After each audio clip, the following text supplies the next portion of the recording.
another episode of Collector's Quest. I'm Tyler here with Johnny and Stefan. What's going on, guys? Tyler, I really hurt myself doing something really dumb this week. Was it skateboarding? No, actually, that would have been a legitimate, still dumb, but legitimate. I hurt myself picking up my girlfriend's puppy, which is real stupid. She has this Doberman puppy that stays with me 3 days a week because she works overnights and doesn't want the puppy to be alone. So the puppy stays here, and he's probably 30 pounds. He's like a 6-month-old Doberman. And I went to pick him up, and I actually didn't hurt myself picking him up. I hurt myself putting him down. So I put him down, and I don't know what. It was just like an over 40 fucking hurt yourself doing nothing move where I just literally just dropped to the floor in agonizing pain. And You're just inviting Tyler to make old jokes. You know he's not old. This is day 4 now, and it's still uncomfortable for me to sit in a chair. It's really stupid. That's the worst. I don't mind hurting myself when I do something that's worthy of me hurting myself, but putting down a 30-pound puppy is kind of embarrassing. And why did you put down a 30-pound dog? That's horrible. Not that kind of putting down. You're a monster. It's a puppy? The other kind of putting down. This is that puppy that I spent $7,500 to not put down. Jesus. It must be some dog, as Charlotte Swebb would say. Charlotte Swebb reference, guys. He had parvo. Get your E.B. White right here. He had what? He had parvo, which is a very deadly dog illness. Jesus. And so basically the owners brought him in and surrendered him because they basically said that it wasn't worth saving his life. And Kate, who works at a veterinary hospital, volunteered to take him on. And it wasn't all, when I say we spent $7,500, we also crowdsourced and, borrowed from friends, etc. But I do have equity in this dog. But the bill to save his life was $7,500. Well, you're a great person. Also, I'm happy that the dog is staying with you while she's out at work. Because my whole childhood life, I just assumed that when people left the house, dogs were just fine on their own. And now that we live in the world where cheap Ring security cameras and stuff, everyone can look at their dogs at home, and dogs are just the saddest. They're just sitting down for 10 hours looking at a wall waiting for you to come home. It's just the saddest shit. When you're not with your dog is having a terrible time. That's why you get two dogs. Then they have a friend. I've seen YouTube videos of 2 sad dogs sitting around, and it made me the saddest. And I'm like, oh my God, we shouldn't own dogs. We're torturing them. No, my dog sits by the gate and waits for our car to return. Yeah, because then you come home and you walk in the door and they're like, it's the dog. Oh, they're happy. This is the best. You always see them when they're happy, but then when you leave, they're the saddest things. It's worse because he's so excited. And I'm like, get away from me. Let me get through the door. Guys, I want to talk. I do want, unless Johnny has something really great to bring up right now, I want to talk about something interesting in collectibles.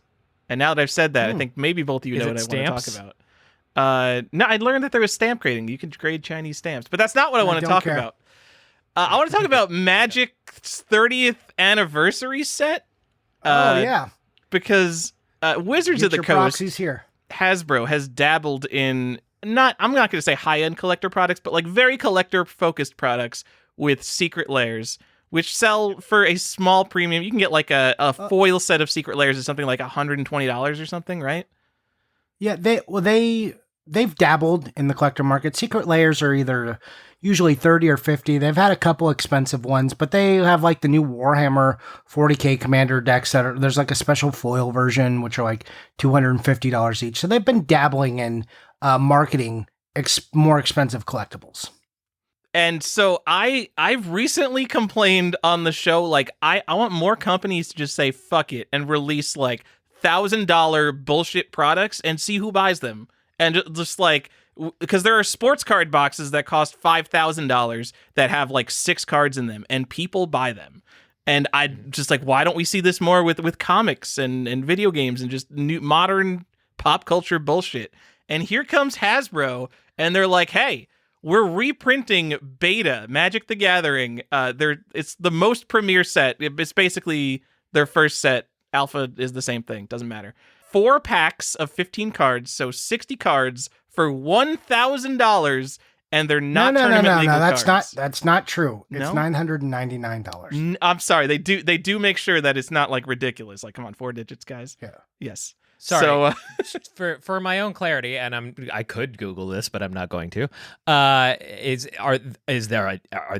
differentiating the cards, or are they like literally reprinting no, Beta? they are fake Magic cards, so they don't have the same back. They are differentiated. Yeah, different backs. Yeah. Okay. All right. So there's a concept in Magic called the reserve list, which is the most broken cards in the game that Wizards has said they're never going to reprint to protect people who invested them early in the mid-90s. Sure. Because like the Black Lotus and all that kind of stuff, Ancestral Recall, those are all cards they said they would never reprint. Now they are literally reprinting them, but they have a different non-tournament legal back, so they're like, maybe we can get away with this. There's so much about this product that is just them saying like, let's see if we can get away with this. I love how just like brazenly stupid it is. And it's going to sell out like day one, and no one's going to be able to get these, even though it's $1,000. It's $1,000. It's very expensive.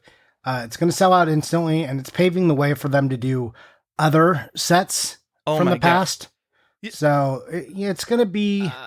But the problem is I don't mind them doing this. The problem is their marketing on this. Them saying like, "Oh, we're doing this for accessibility, and so collectors can finally know what it's like to get their hands on it." I'm like, if you were doing that, if you were doing that, it wouldn't be $1,000 and it wouldn't be a limited product.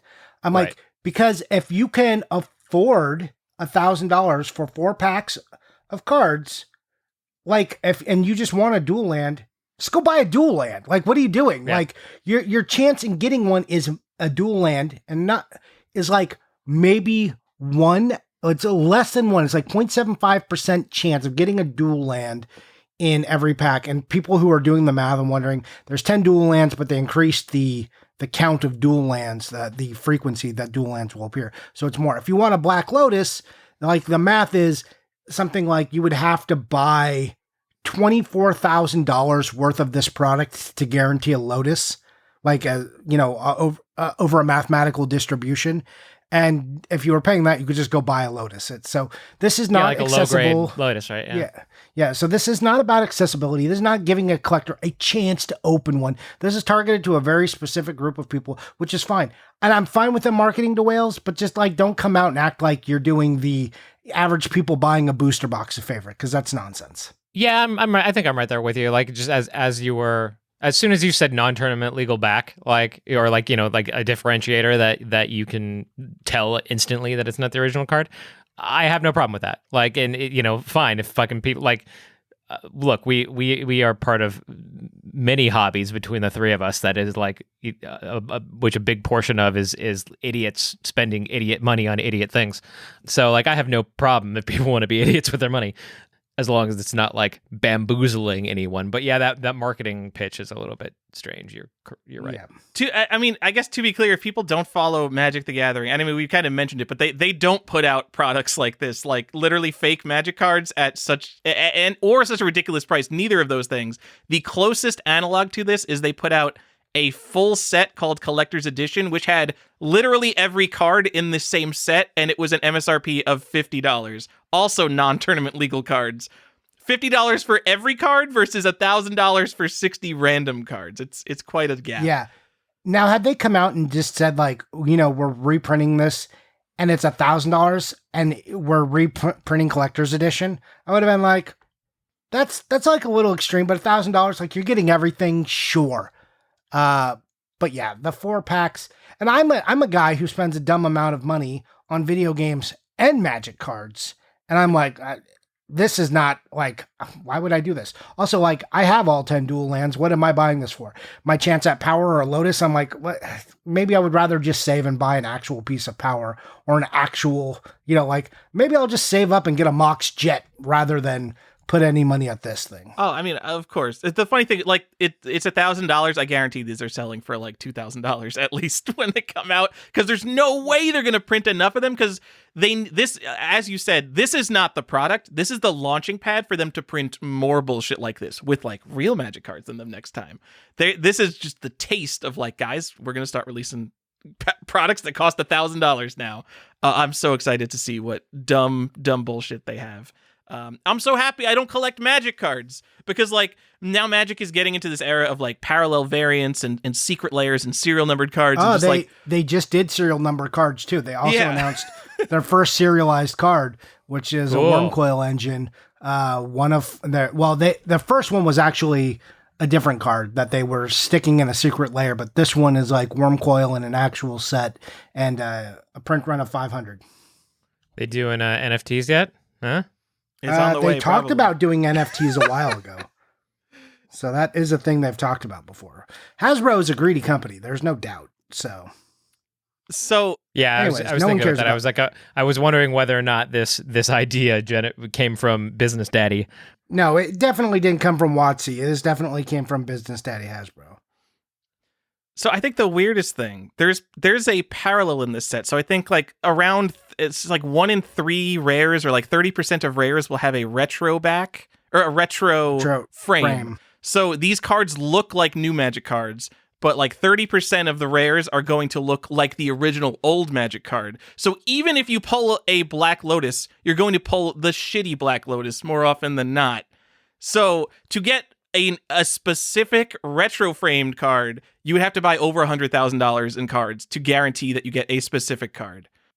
And even then, it's not actually a guarantee. That's not how statistics work. No, it's not a guarantee. But so, like a beta Ancestral Recall, like, you know, moderately played like a regular thing, it's like $7,000, $5,000. It just so you said like I might as well buy a Mox Jet or something, but to get anything, like to get decent cards out of this, you would have to buy like, I don't know, maybe like three sets, like $3,000 out of this, and they're all fake cards made in 2022. And a real Ancestral Recall, literally the best card that has ever been printed in the game of Magic the Gathering, is $7,000. They're threading a needle that doesn't exist. There is no collector who is going to be like, well, I could pay half the price for the for the modern proxy version rather than getting the real vintage rare thing. But the thing is, if these new cards are priced based on their rarity and their MSRP, they should cost more than the original vintage cards, because theoretically a retro frame Ancestral Recall from this $1,000 set will be rarer and more expensive than a real Ancestral Recall. So how does the market react to something like that? So, and just for more info specific to Ancestral, if you want to buy Ancestral Recall, you can go already buy a proxy version of it printed by Wizards, right? For less than $1,000. You can buy a collector's edition version of this card, which has the gold border, and you can get it for, I don't know, $700.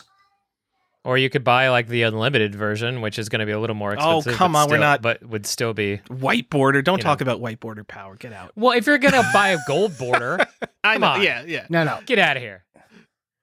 But also, like, what's worse, buying the 2022 proxy or buying unlimited? Still, I'm going to say buying unlimited. Ew. What? No. Get out of here. Buy the white border. I'm kidding. Everyone loves unlimited. Yeah, and you can, Tyler, you're talking about like $7,000, but you can literally buy an unlimited, like bad condition one for like $3,000 or less. So you can buy 3 of these boxes, or you can just go buy. The last white border Ancestral Recall on eBay sold for $1,400. There you go. So. Also, I'm just gonna. They did take a few cards out of this set. There's some like banned Magic cards now, and these aren't the banned ones. These are the anti cards they took out.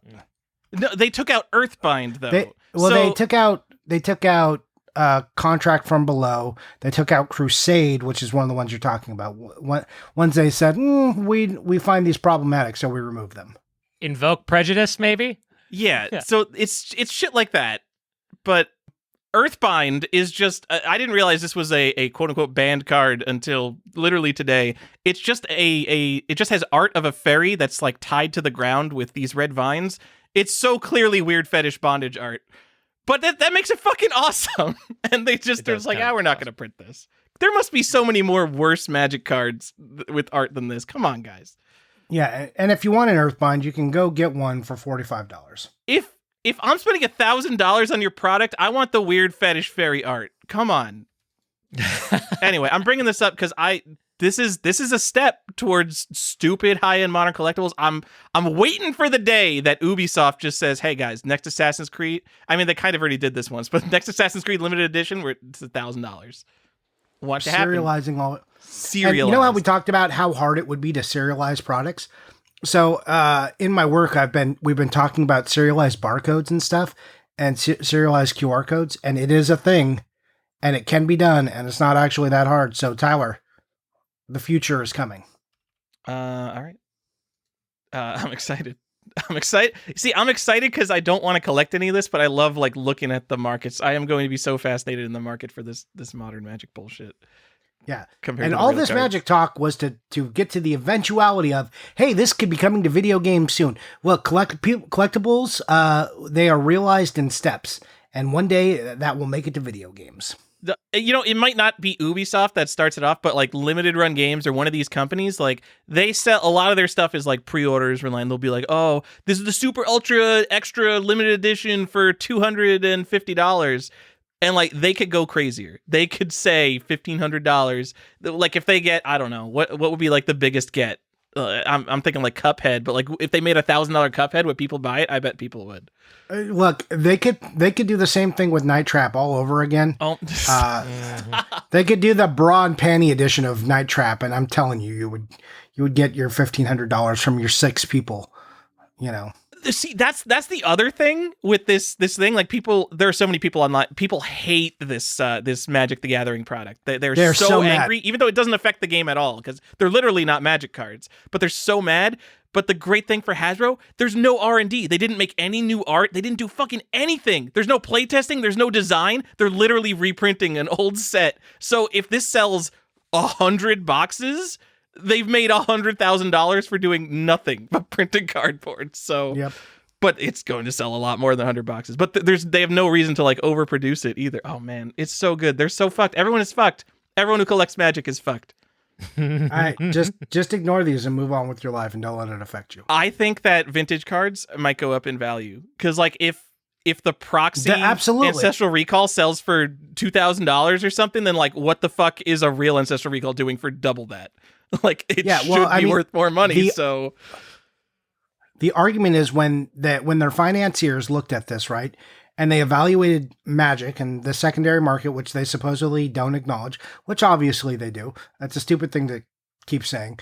But they're going to look at it, and they made this decision. They looked, when they got to that $1,000 price point, they had to have looked at Beta as a set and said, it's underpriced for what's available.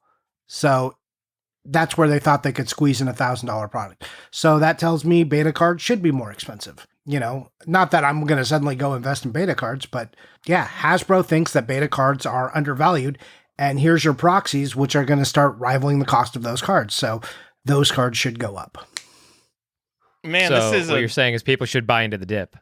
I think, I think that first week where everyone's angry and like trying to decide what's happened, yeah, that's when you should buy it. I don't buy Magic cards at all, but because this is heralding the future of stupid trading cards that they want to do, they're trying to basically make a market where there's going to be modern Magic cards that are worth thousands of dollars like sports cards. And if there are if there's a whole market of modern cards that cost thousands and thousands of dollars, then what the fuck are the vintage cards doing in like single digit thousands of dollars? So I mean, invest in vintage is what I'm saying. All right. That's a horror movie of a topic, guys. That was a horrible thing to spend 30 minutes on. That was not a good transition. That was it was a horror movie of a transition. Yeah. Yes. Why don't you movie us on? Whoa! To talking about today's topic. It's the spooky season of watching horror movies, I've not watched a single horror movie in October yet, guys. I watched Hocus Pocus 2. Does that count? Yeah. Oh no. Hold All on. right. Cool. Yeah, Cool. but we wanted to. We were only allowed to talk about horror games in October. It's a rule apparently. So we are talking about the history of licensed horror movie video games. Woo! You would not believe how much work we put into researching this episode for some reason. This is such like a pick 9 games and talk about it type episode, but for some reason, Johnny, you wanted to find like a video game from almost every year up through the 90s, and I wanted to make sure that we didn't miss anything, so I went through every single video game from the 1970s on Moby Games. Not every single horror game, not every single licensed game, because like their tags are fucked up. I went through every single game on Moby Games from the 70s looking for things that might have been horror movie licensed. Yeah, and we definitely missed stuff, but we got a good timeline of games. Yes, I just want to make sure that people know, like, we did not go to like some blog, like the top 14 horror movie licensed video games. No one has put together the history of horror movie licensed games. We're the first ones to do it. I'm calling us out. We're historians here right now in this episode. Yeah, and our horror movie games, I have the belief that a horror game, a horror movie, you know, there are many ages in which those can apply. Much like Hocus Pocus can be considered, so can Beetlejuice, all the way up to Friday the 13th and beyond that. But it's all about levels. So those are the things that count. So anyways, I'm just going to say one of the scariest things in my childhood was the Boy Meets World episode that was a parody of Scream. So yes, anything can be horror if you're young and stupid enough, Johnny. Yes. All right, let me talk about, I'm going to definitely call it the first horror movie licensed game, unless there's like something on the Play-Doh network or something that I missed. But Shark Jaws by Atari. I'm sorry, what? That's not a movie. Yes, Shark Jaws. Guess what 1975 movie this 1975 arcade game is based on? Is it based off the hit movie Shark? That's it. You got it. Oh, whew. 1975, Nolan Bushnell tried to get the license to Jaws to make an arcade game of it, and he didn't get it. And so he's just like, okay, let's make the game anyway. And if you look at the marquee for the game, it has like shark written in the, I don't remember if it has shark even written, but it's like almost invisible in like the thinnest font. And then it says Jaws across the top. And there's like a shark. It's so clearly they're just ripping off Jaws. So they didn't release it under Atari. They made a shell corporation called Horror Games to shield Atari from lawsuits. Although if you look at the arcade PCB, it still says Atari on it. And it's probably not only the first horror movie tie-in game, probably the first movie tie-in game ever, even though it's like a complete unlicensed ripoff type thing. All it is you've got a diver on the screen, a shark on the screen, and a fish on the screen. And you have to go around catching the fish while avoiding the shark. It's almost a little like Shark on Intellivision, but 1975 black and white arcade game, so very, very simple. They sold 2,000 copies of it, which is not the rarest arcade game in the world. That's I mean, I've seen pictures of these, so you could theoretically collect these. I have no idea what it would cost. Probably a lot of money. It came out 12 years before the NES version. And it wasn't even the only Jaws ripoff arcade game, because the game Maneater came out the same year. Are you guys buying this? What's going on? Yeah. Have you guys played Shark Jaws? No, Sure. Obviously not. All right, let's talk about Death Race then, which is not a horror movie but is a horror game, so I didn't know how to categorize this.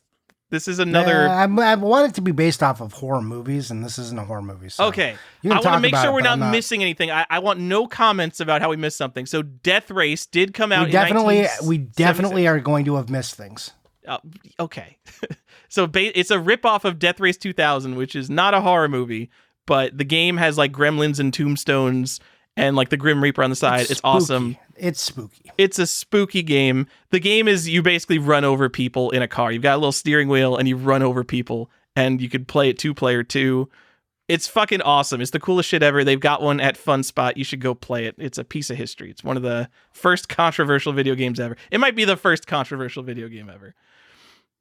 Then we've got, staying in the 70s, Night of the Living Volkswagens. Talk about a game that does not exist. I don't know what this is, but it's clearly a spoof of Night of the Living Dead. It's for the Ohio Scientific Computer, which is a computer that probably didn't have commercial software released for it. At least I couldn't find any. Meaning Night of the Living Volkswagens was probably a game that was printed in a magazine or something. I don't know anything about how this was distributed. If you Google it, literally the only thing that comes up is the Moby Games article for it. And there's no screenshots. There's nothing about it. Only reason I'm bringing it up is that it's an Ohio Scientific Computer game, which is a platform I've never even heard of. So, neat. You could research that. Hey, Tyler. Yeah. Can we go back to Shark Jaws for a second? Oh, hell yeah, Shark Jaws. So I was just looking at the Arcade Museum stuff, the VAPS or the Kalov, I guess it is VAPS, database as to like how many of their collectors. Not that this is the perfect sample size, but there are 3 collectors in their database that have a Shark Jaws. 2 of them are board only. So there's one person who says they have an original upright Shark Jaws. I mean, not everyone who has an arcade game is putting it into Kalov, I don't think. But you know, like I said, not a perfect sample size, but still, like that, it probably scales, right? Sure. I'm sure it's a rare game. Just like I know there are arcade games there are like pictures of that no one has even knows like where the physical object is. So there are definitely rarer arcade games than this. But hey, if one person has it, then that means you can collect it. You better go contact him. Flash $10,000, see if he takes it. It's historic. It's the first rip-off licensed movie game. Yeah. Anyways, that was my Shark Jaws fun fact. We have some other esoteric examples. Why don't we get into some other stuff that Johnny didn't want to be in this episode? I didn't say I didn't want it. I just said I didn't want it to be the whole episode, which it almost was. House of Seven Gables. 1978, Apple and TRS-80 game. It's a text adventure where you go into a house to find treasures. This is like a whole genre of horror games, or just a whole genre of adventure games. Like, go into this place, find the 6 treasures, and then escape. And we're going to give you a score based on how many of the puzzles you solved. It looks very boring and generic. The only reason it's on this list is because there's a 1910 movie based on House of Seven Gables. So House of Seven Gables, is that a book from the 1800s? This is the biggest stretch. I just wanted to make sure no one's going to gotcha me on this. No one has ever heard of this game, by the way. This is like a random Moby Games article that we brought up. But yeah, there was a 1910 horror movie based on the 1800s book House of Seven Gables, and there's an adventure game based on it. Counts as in our horror movie video game episode, final bullshit game I'm going to bring up, The Killer Shrews. All right, this is real shit. This isn't like based on a movie no one's ever seen, based on a book no one's ever read. The Killer Shrews, 1978, it's a mainframe game. The Killer Shrews, it's a 1959 sci-fi horror movie where people run around in like rat costumes. It looks like the campiest piece of garbage ever, but it's a movie no one's ever heard of. But it has a mainframe game based on it that came out almost 20 years later, and it's not a horror game, it's an island management game. So the movie has people stranded on an island running out of food, and in the mainframe game, you're managing the food supply on the island as like your people are starving to death.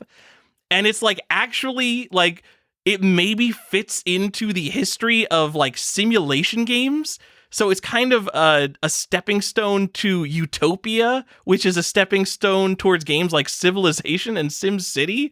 So like The Killer Shrews, 1978, some mainframe game no one's ever played. Kind of an interesting game, but you know, you probably can't collect it. So anyway, those are the 5 weird games that no one cares about, but technically do have some relation to horror movies of some sort. Well, and you kind of touched on this a little bit.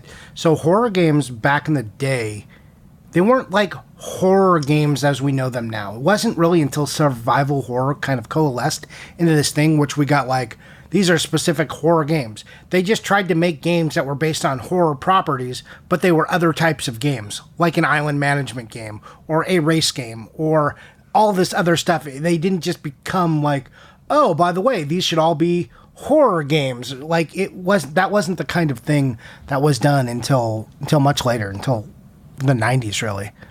So yeah, and I mean, like, video game genres as a concept barely existed in the 70s. They just did whatever you could make run on a computer became a video game. So yeah, I just think that's interesting because you think about horror games, that's not exactly, people like to think everything's Resident Evil, but that is not true. You could learn more in our History of Survival Horror episode. Yeah, and then our future episode coming up, the history of horror games. Oh, okay. Is that the next episode? Never mind. Don't listen to the old episode. Just wait for the new episode. No, that one's not coming up until next year. Oh, that's next year? Oh, that's guys, next year. We have so much stuff planned. You have no idea. I like how Tyler tells people not to listen to episodes. That is definitely the way you want to promote your show. Yeah. Well, that's how we do it here. We're like, don't listen to us. Don't pay us. Don't. Here's all these things you could do, but don't. But don't. Really, it's dumb. Yeah. Anyways. All right. Let me bring up one more game because I do want to talk about a real game that actually matters that people might actually want to buy. I know. Yeah, I'm monopolizing this episode because I only care about the old shitty games that no one else. I need to care about these because no one else will. Okay, guys? You guys could talk about your 90s video games. Alien on Atari. We brought it up on the show, but I love this one. If I was to guess what the first horror movie game was before we started this show, this is absolutely what my guess would have been. 100%. 1982. This is it's like a $10 cartridge, $100 complete in box.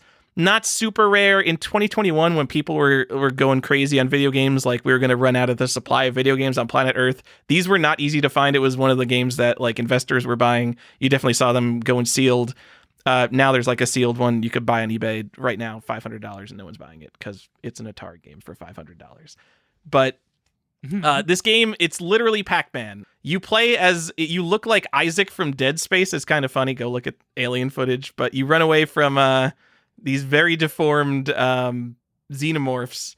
And it's like, it has the Waka Waka sound. You go and you get like basically power pellets, and then the aliens turn blue, and you go. It's literally Pac-Man. It's such a ripoff. It's like, it's so shameless, and it has nothing to do with Alien. It's so strange. There is a bonus level where you have to go from the bottom to the top of the screen, avoiding aliens. That's sort of like Frogger. But that's it. It's not an interesting game at all. But there was a Commodore 64 version released in 1984, which is a boring menu people management game. I don't know what it is, but if you look at it... that's exactly what it is. Yeah, it's like looking at footage of like Romance of the Three Kingdoms or Nobunaga's Ambition. It's just people going through menus, and then occasionally there's a map of the Nostromo ship, and you're like moving people around the ship. Oh god, it looks so fucking boring. It's awesome. I love that transition where you were like, okay, so this one is like dumb and boring and nobody cares, but then there's this other one that's equally boring. Like, if I think of someone sitting down to play Atari, yeah, they're going to be playing like, Pac-Man or some kind of arcade game. It makes sense that Alien on Atari is Pac-Man. And I think of someone playing a Commodore 64 game, I think of like a nerd in a button-up shirt hunched over, like managing the crew of the Nostromo as they walk around the rooms avoiding the alien. It's really tense. So many of our listeners feel attacked right now. It is so... Keep going. Continue. Anyway, Wikipedia for some reason says this game came out in America. I'm almost positive it didn't, and they're just lying. Every single review of this game I found is in like a British magazine. I've yet to see an American copy. Yeah, this game didn't come out in America, but it's only like $50 if you get a UK version. Maybe don't. It looks terrible, but it's got the cool alien box art, so why not? It does have the alien box art. It uses the poster. It does some good things there. Yeah. As far as Alien, like them translating it into like a Pac-Man clone, it almost makes sense. You're like, oh yeah, the ship is kind of like a maze, and you want to avoid the alien. Like the general idea makes sense. The execution though was lazy. Huh? Lazy execution on a Pac-Man port. That's weird. Yeah, Yeah. I'm gonna give the big thumbs up to Atari Alien. Out of all the stupid games we mentioned, none of like half of which you can't collect, I'm giving the thumbs up to Atari Alien. This is the least stupid. Probably, I don't know, $100 is maybe steep, but it's a horror game, and it's like some kind of like we thought it was the first horror movie licensed game, so it'll probably kind of get that impression off people. Like it's like the first one that matters, so maybe it matters a little bit more, and it's not like the most dirt common thing. Big thumb. I'm gonna say buy for $75. Don't buy for $100. And you got another one to talk about, also from 1982. Okay, all right. I mean, I'm gonna. Do it, This is yeah. the Tyler Let's talks roll. about horror movie games episode. Poltergeist for TRS-80. This, I love this one. Yes, this is like we one of my both love this favorites. one. We brought it up on the show. It's interesting because we don't know whether the Atari on or Alien on Atari came first or Poltergeist came first, but one of these would be the contender for the first licensed horror movie game that matters. It's crazy to me that Poltergeist is in the running for this with all the classic horror movies of the 70s and 80s that you could think of. Like, Poltergeist is probably the one that's least fit to adapt into a video game. On the TRS-80, a computer that, like, does not have licensed video games on it. It's such a strange thing. It's a weird outlier for that system for sure. And it's the only system this thing ever came out for. So it's like weird that this game is stuck there. Woo! Wow. Well, you're Wow. excited. I like exclusives. Off Aliens mic is shouting too. Tyler is my favorite Tyler. So there you go. But yeah, Please continue. so tell me about it. it's a kind of a compilation of 3 mini games. It is not super interesting. So the first game, you run around a city map, like literally a top-down view. It looks like the Ghostbusters NES game, and you have to run around to houses collecting items and avoiding cars. It's not dissimilar from Cat House Blues or Gigolo on Atari. If anyone's into Atari porn games, I don't know why I made that connection, but it's kind of similar to that. The second game is you climb a staircase. You're a set of footprints climbing the staircase, so you can't see your character. You only see the footprints. Is that creepy? I don't think so. But it's basically Frogger as you try to get up the stairs. And then the third minigame is like a creepy, it's like a star field that's coming at you. And then this creepy like Andros face from Star Fox comes towards you and you have to shoot it. And I don't remember that from the movie. Did that happen in the movie? I don't think so. I kind of don't have any idea what any of this shit has to do with the movie because it's such a terrible movie to adapt. But yeah, you control a cursor on the screen and you have to basically shoot it before it gets too big. It's like, coming at you in 3D. And then there's also the girl from the movie sometimes appears and you have to know not to shoot her. I remember like someone gets sucked into a closet in Poltergeist and that was maybe trippy, but I don't remember it turning like completely 2001 A Space Odyssey where it just turns into colors. Anyway, that's Poltergeist. Doesn't look like Maybe a very that was supposed interesting... to represent when they get pulled through the TV. Oh. All right. Well, I don't think they picked bad source material to adapt, and I think they did a bad job. So, but it's cool. It's got the girl looking at the TV on the cover, and you're not going to play it anyway. So, put this one on your shelf. It's worth it. It's only like it's like $40. It's like not very expensive either, right? No, it's not too expensive. 40 to like you can find a deal for 40 and sometimes as much as 100, but literally there's so few of them that are usually out there. You might also see the $500 one, so wait for the deal. Yeah, so don't buy it after this episode. This is like Jurassic Park Island Rescue, whatever that game was. You got to set a reminder. Interactive, whatever it was. The one based on the Science Expo. Oh, shit. Yeah, okay. It looks like I spent like $65. I bought my copy from Canada. Hey, so apparently Atari ripped off the Jaws license twice. They also made a game called Thunder Jaws. And I'm looking at the sales flyer here, and it literally starts out with, if one great white lurking in the waters can become a smash hit, imagine the feeding frenzy when you have giant cybernetic sharks. So this is about So robot this sharks. falls into the trope of, how do we make it better? Make it a robot too. Make it a robot. It's a Give it mech, Johnny. arms. Oh my god. This game looks awesome, and like in a It terrible does way. look awesome. This game is from 1990. I've never heard of this video game. It's an arcade game.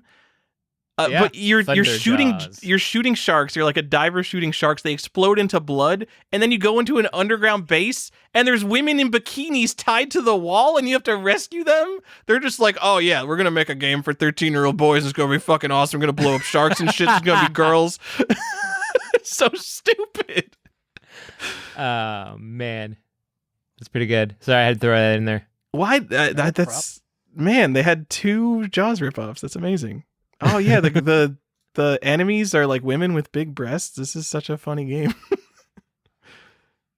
You're like, I guess that's fine. Sure.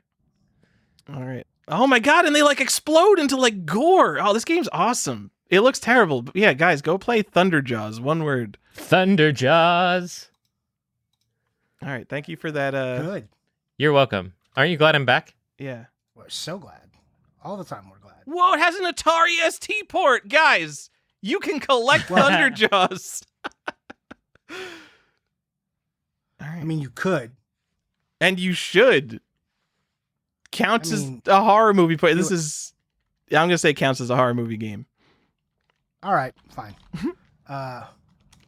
So, you got anything else for me on Poltergeist? I don't.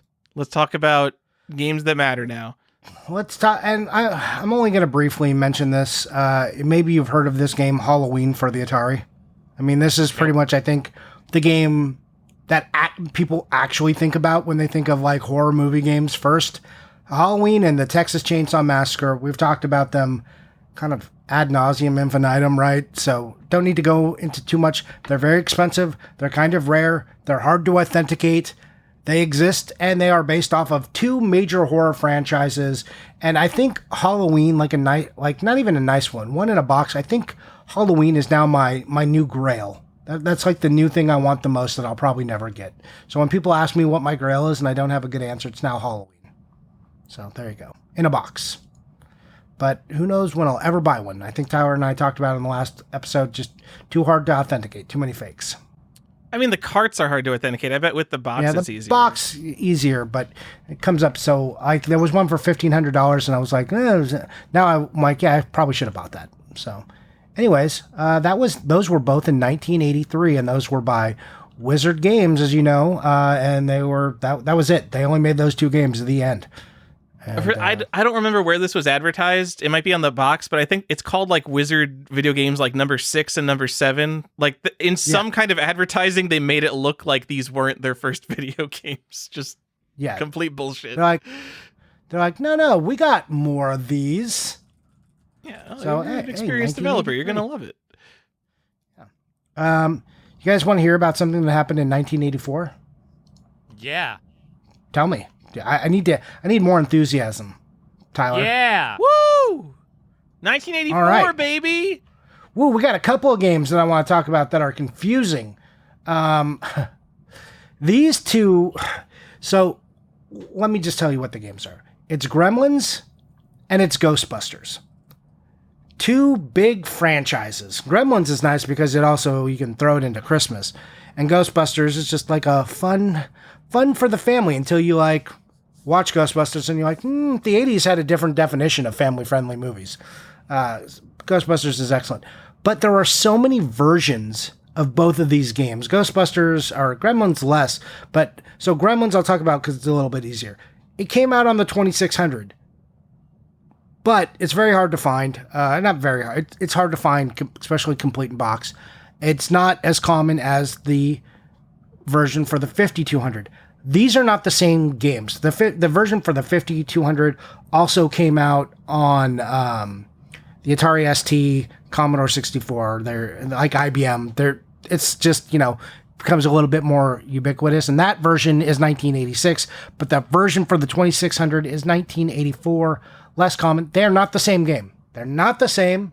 The first one is like 2 different games. It is kind of like... Man, now that you've referenced a porn game, it's hard for me not to think of it in these terms, but it's kind of like beat 'em and eat 'em, because like there's like a mogwai jumping off like an edge and you're like underneath catching them. And that's like part of it. And then you go on to the second stage and then it becomes like a Space Invaders game where the gremlins kind of like trek down and you have to shoot them. It's weird. It's not very interesting. It doesn't look completely horrible, but it is kind of spendy. I've seen it go for 100. I've seen it go for up to 300 to 500. So the game's kind of all over the place. If you really love this game, just know that the big thing to know is it's not the same as the 5200 game. So you have to get both, or else what are you doing? Yes. You're not a real collector. Yeah, Come on, guys. Yeah, the 5200 game is kind of like, it's almost Robotron-esque a little bit, where you are in the center of the screen and that kind of like a top-down little bit of an angle, and you can see your character, but you've got like a sword and gremlins are like swarming you and you're avoiding mogwais, but you're hitting them with like a sword. Got some good sprite work, I guess, but it's for a 5200 game. The big thing that's like cool about this is it's the last game for the 5200. So there you go. It closes out the system. So that's a fun fact, huh, guys? For a system that has what, like 80 games ever? Tyler, that is not the point. Okay. And we've already said the 5200 plays all the 2600 games. So it's got a much bigger library than that. What, 5200 does not play 2600 games? Am I wrong? You are Does it wrong. not play 7800 plays 2600 games. Oh, is that what it is? Yeah. 7800 plays. Yeah, never mind. 52. We'll cut that out. How embarrassing. No, that's fine. I'm fine with my lack of knowledge between the 78 and the 5200. It happens, guys. Johnny, tell me about Gremlins 2. This is what really fascinated me. Oh, you're not even ready for that? No, because Gremlins 2 doesn't come out till later down the timeline. Oh, okay. There is a Gremlins 2. These are just the two Gremlin games that are there. And I don't know. Yeah, Gremlins 2, it's going to be hard to talk about because this one also has multiple release dates and it comes out on the Amiga, the PC, the Game Boy, the NES. And there's like a Gremlins print version and it's different in Europe. It's like 5 different games. None of these games are the same on any of the systems, even though it's all titled Gremlins 2, The Last Batch. So these games all came out in, I think, 1991 and 1992, and it's fascinating that they're all different. 1990. Okay, yeah, it was all within like a year or two, but they're not even like the same genre. So the Game Boy game is a platformer where you play as Gizmo. The Amiga game it's like a flip screen platformer. It's like a platform adventure game maybe where you play as a dude. The DOS game, there's a DOS version of that Amiga game, and then there's a separate DOS game from a different developer that's like an overhead isometric adventure game.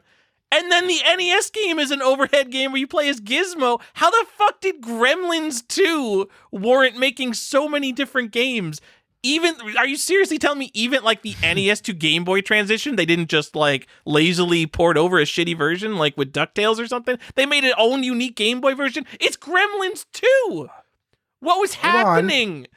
You forgot about Gremlins The Adventure, which came out in 1985, which is based off the first movie as well, which is a Commodore 64 game.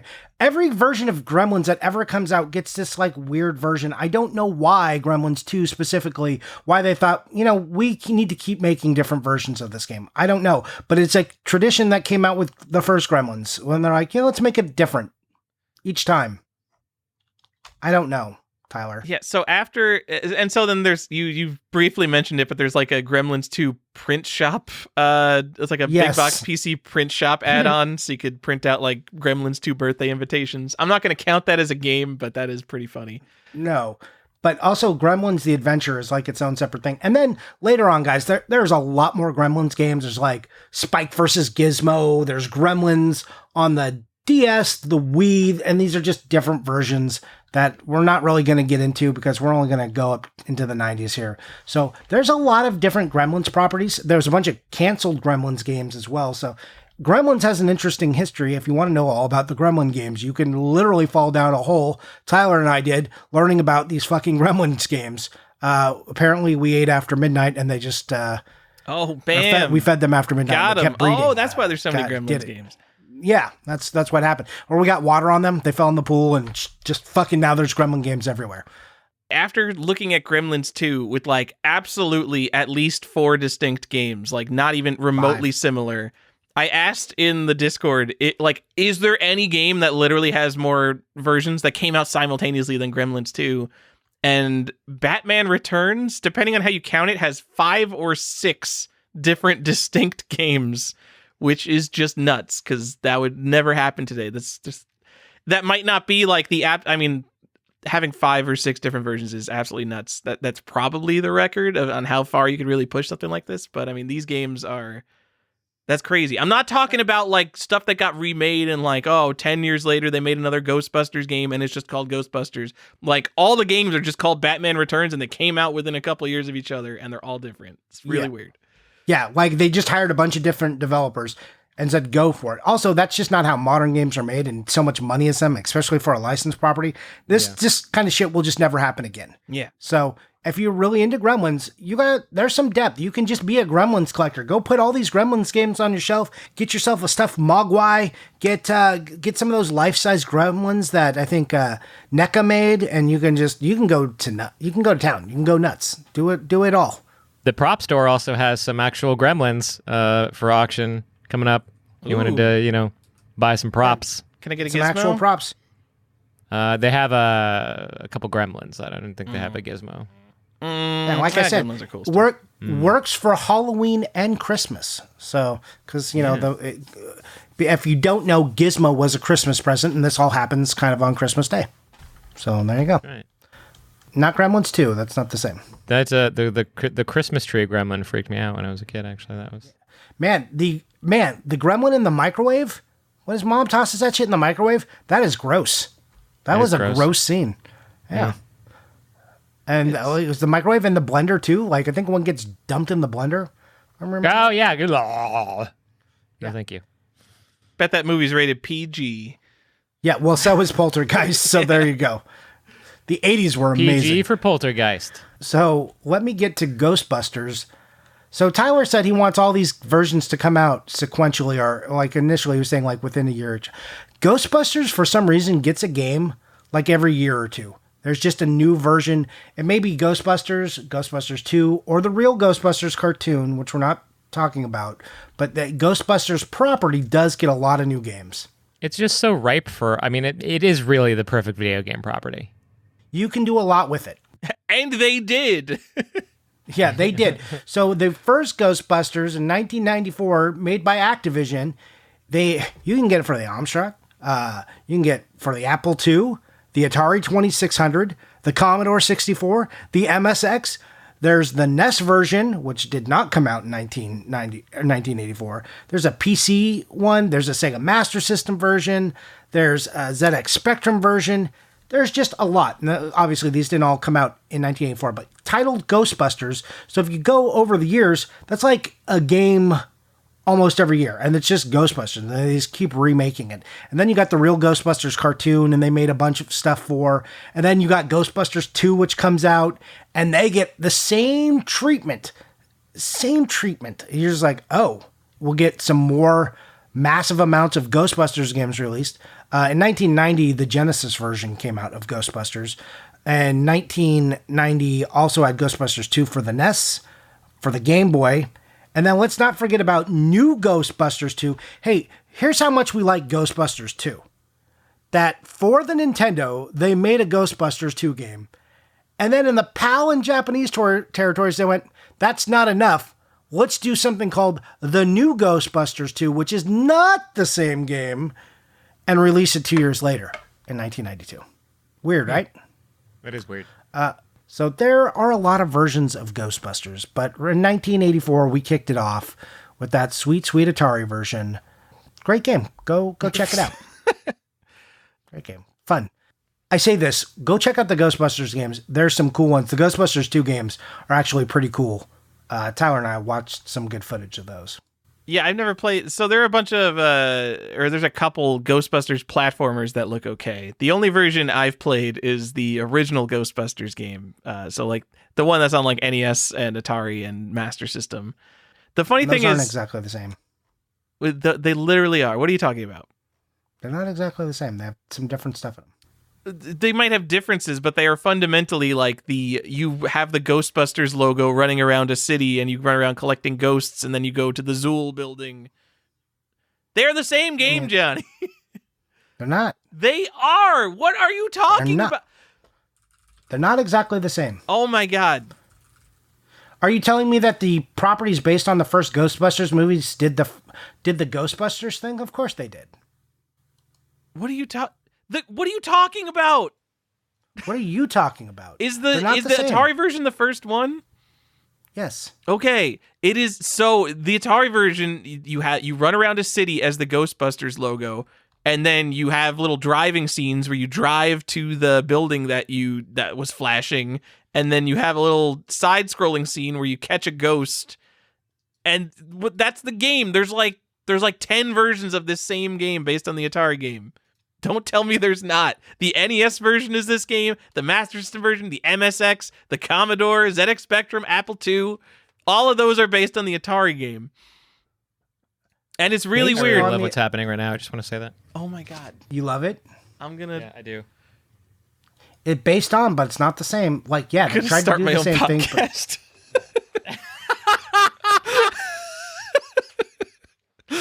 Well, sorry, that's it, guys. Collector's You Quest is did over. it, Johnny. We finally did it. We're free. No. Anyway, Get back to work, Tyler. I just think you play the Atari game and you think that it's only so shitty because that's all the Atari could handle, and then there's all these more powerful systems that based the gameplay on the same. They tried to do the same, and they do the same thing in Ghostbusters too. But like the way it's executed is not exactly the same. Yes, they are trying to accomplish the same thing, but everything plays wildly differently. It's different. It's literally not. We can agree that it's based on the same thing, but if we were looking at controllers and doing things, you would not be using the same commands to do things. So it's mechanically different. All right, you're just stop being you. But stop being you. This is exactly the kind of shit you do. What? I feel the most Tyler I've ever felt in my whole life right now. Wow. I feel like you're being the very most old. Johnny, just trying to rile me up, telling me that ports of the same game are different because they have different controllers. I don't know what you're talking about. I never troll you. I'm always the straightforward one on this. You're the troll. All right, Johnny, you told me like 17 different Ghostbusters games. Which ones actually 14. matter? What should I collect? There's 14 different ones through the various Ghostbusters series. And that's not actually true because that only goes to 2016. And then there's a slew more. So there's over 20 Ghostbusters games that you can go buy. But really, if you're going to buy one, buy the Atari one. You know what? Go buy the MSX one. That one's cool. No, fuck MSX. I was with you there. Yeah, no, Atari was the Atari, way to go. Yeah, Atari is the first one. So like, get the Atari one. The Ghostbusters 2. What were we looking at? Was that the MSX version that was like pretty cool looking? It's doing the same thing as what's trying to happen on the Amiga and the 2600, but way cooler on the MSX. So, yeah. That was so gold. there's casting gold. The best version though, Tyler, the best version of Ghostbusters 2, the one you really want to collect. And tell me if you're tracking here. What year did the Atari 2600 end? Oh yeah, I would definitely agree. So in my brain, Johnny, I will give you my doing research for the podcast answer. I thought the last Atari game came out in 1990 in Europe, and it was Klax. But I am wrong. That was the last Atari game to come out for the 2600. What was the last Atari game, Johnny? Is this the last Atari game? If it's not, fucking has to be. This is 1992, the last 2600 game. But it was originally started to be made it was made in 1989, but not released until 1992. Which is insane. Super Mario World was out, and they made a Ghostbusters game for the Atari 2600. This wasn't like Super Mario Brothers World just came out. It was out for a year, and they were still making an Atari 2600 There was game. a Genesis and a Super Nintendo you could go play. This console came out in 1977. What the fuck? And it's PAL, and it's impossible to find. And if you find one, good on ya. I want one, but who knows? Yeah, I asked a couple. What a weird thing. I asked a couple Atari people if they had them, and they didn't. So, and like, there's none on eBay. There's none in eBay solds. So yeah, Ghostbusters 2 for the Atari 2600. It's rare, and it's probably the last Atari 2600 game. Like, early 90s, it could not have been that much longer until like Homebrew started coming out in the late 90s. Yeah. So yeah, that's awesome. So go find Ghostbusters 2, send it to me and Johnny, because I want one and Johnny wants one. Since you're not going to be able to find that, I definitely agree. Ghostbusters on Atari would be the one to have because it's the first one. There is a picture label variant and a text label. I'm pretty sure. So these Activision text label games, it comes in like a blue, like a plain blue label. I think this is actually a later release than the picture label. So you actually want the picture label for this one, and it looks like it's all over the place. Maybe $100 to $200 for a nice one. Go get it. Sure. All Or you can get a right. cartridge for, $6 because it's Atari. Don't do that. Yeah, don't do that. All All right. And now we get up to 1985, Tyler. Whew. 1985. The only game we want to talk about here is Friday the 13th. This is the first release of Friday the 13th, and it was on the Amstrad, and it's the Domark version, the Commodore 64, and it comes on a tape, came with blood capsules. Super cool. We've talked about it before, That's but that cool. was 1985. Super Blood cool. capsules? What, like, blood capsules were the pack-in. Fucking amazing. You can't find That them is anymore, amazing. but yeah, so cool. What a good idea. But also, like, blood capsules, like, also probably got all dry and gross, so they probably, like, who knows if they still exist in any way, shape, or form. Yeah, Johnny, if Yeah. you're a real gamer, you're going to find some of those Friday the 13th blood capsules and use them, because Yeah. blood capsules were meant to be put in your mouth. Like, also, what a cool thing to add. Like, if you were a kid, you're like, fuck yeah, I got some blood capsules with this game. And you're buying a Friday the 13th game, so that was totally your jam anyways. Yeah, it had to feel real good. None of these exist because probably every single kid who bought them immediately went and used them and showed their mom, like, Just had Mom, to I'm be like- dying. Hey, yeah, like, oh, I got hit with an axe. It was Jason. Yeah, it's like, obviously. Or you like put those blood capsules and you put them on the axe you were supposed to be splitting wood with, and be like, look how scary I am. 1986. Are you ready for 1986? I'm not gonna get into the other Friday the 13th games. We'll get there later. Sure. But yeah, Nosferatu. So this one's weird because it's probably the game based off the oldest movie. I mean, if we're not counting House with Seven Gables or whatever, yes. Yeah. So Nosferatu for the Amstrad and the Commodore 64. It's Amstrad CPC. Where's the Amstrad. I in Amstrad coming from? Are you saying it I to just- annoy me? Yes. God. Yes, Tyler. That I don't is know. the joke. If I don't know, how can the listeners know? Because I'm doing it for us, Tyler. It's about me and you, baby. This is my joke for you. Fucking God. I'm like, If I don't get the joke, it's not working. but you do, because you ask me this every time I say it wrong. I do it on purpose, and then you ask me about it, and I tell you, yes, I'm doing this on purpose. Every single time. Cool. All right. Nosferatu. Follow along, Tell won't me you? about Nosferatu. There's not a lot to say. It's not a great game. Don't worry. It's like $20 if you want it. I I wasn't disagree. gonna. Okay, go ahead. Well, I'm just looking at it. There's one that looks like it might not have the box on eBay Souls for $40, and all the other ones are like $100 to $600 Really? for the Commodore 64 version, at least. Oh my god! I got it for $20. I bought it on. Also, a lot of these games that are like Commodore 64 or any of these microcomputers, go to eBay UK and look there. Don't look at the US Oh yeah, definitely. eBay for these. So, or the prices will be way out of whack. And then when you do buy them, and buy a couple and send them to your freight forwarder, don't just pay the $30 shipping to the United States. So that's the way to handle this kind of stuff. Yep. So, anyways, I did not realize the price had gone up that much. But also, who's buying? I mean, this? they're like Who buy it cares? now, so this is just Okay. no one's buying them. I mean, there's 4 of them available on eBay. I don't think anyone has ever heard or cares about this game. It looks kind of like Night Lore. It's got like a cool isometric adventure game kind of style. Is it the same game as the Super Nintendo version? It is No. not. No, At much all. different game. Because that isn't like that's using the name, but not really based on the movie. This is based on the movie. Right. And then also in 1986, like we told you, there was Gremlins, the Atari 5200 game. And then I think Stefan wants to tell me about 1987, which we kind of covered a little. Jaws. And also, Oh, man. I've been talking a lot about Jaws this episode. In fact, I pretty much only talked about Jaws and hurting myself picking up a dog.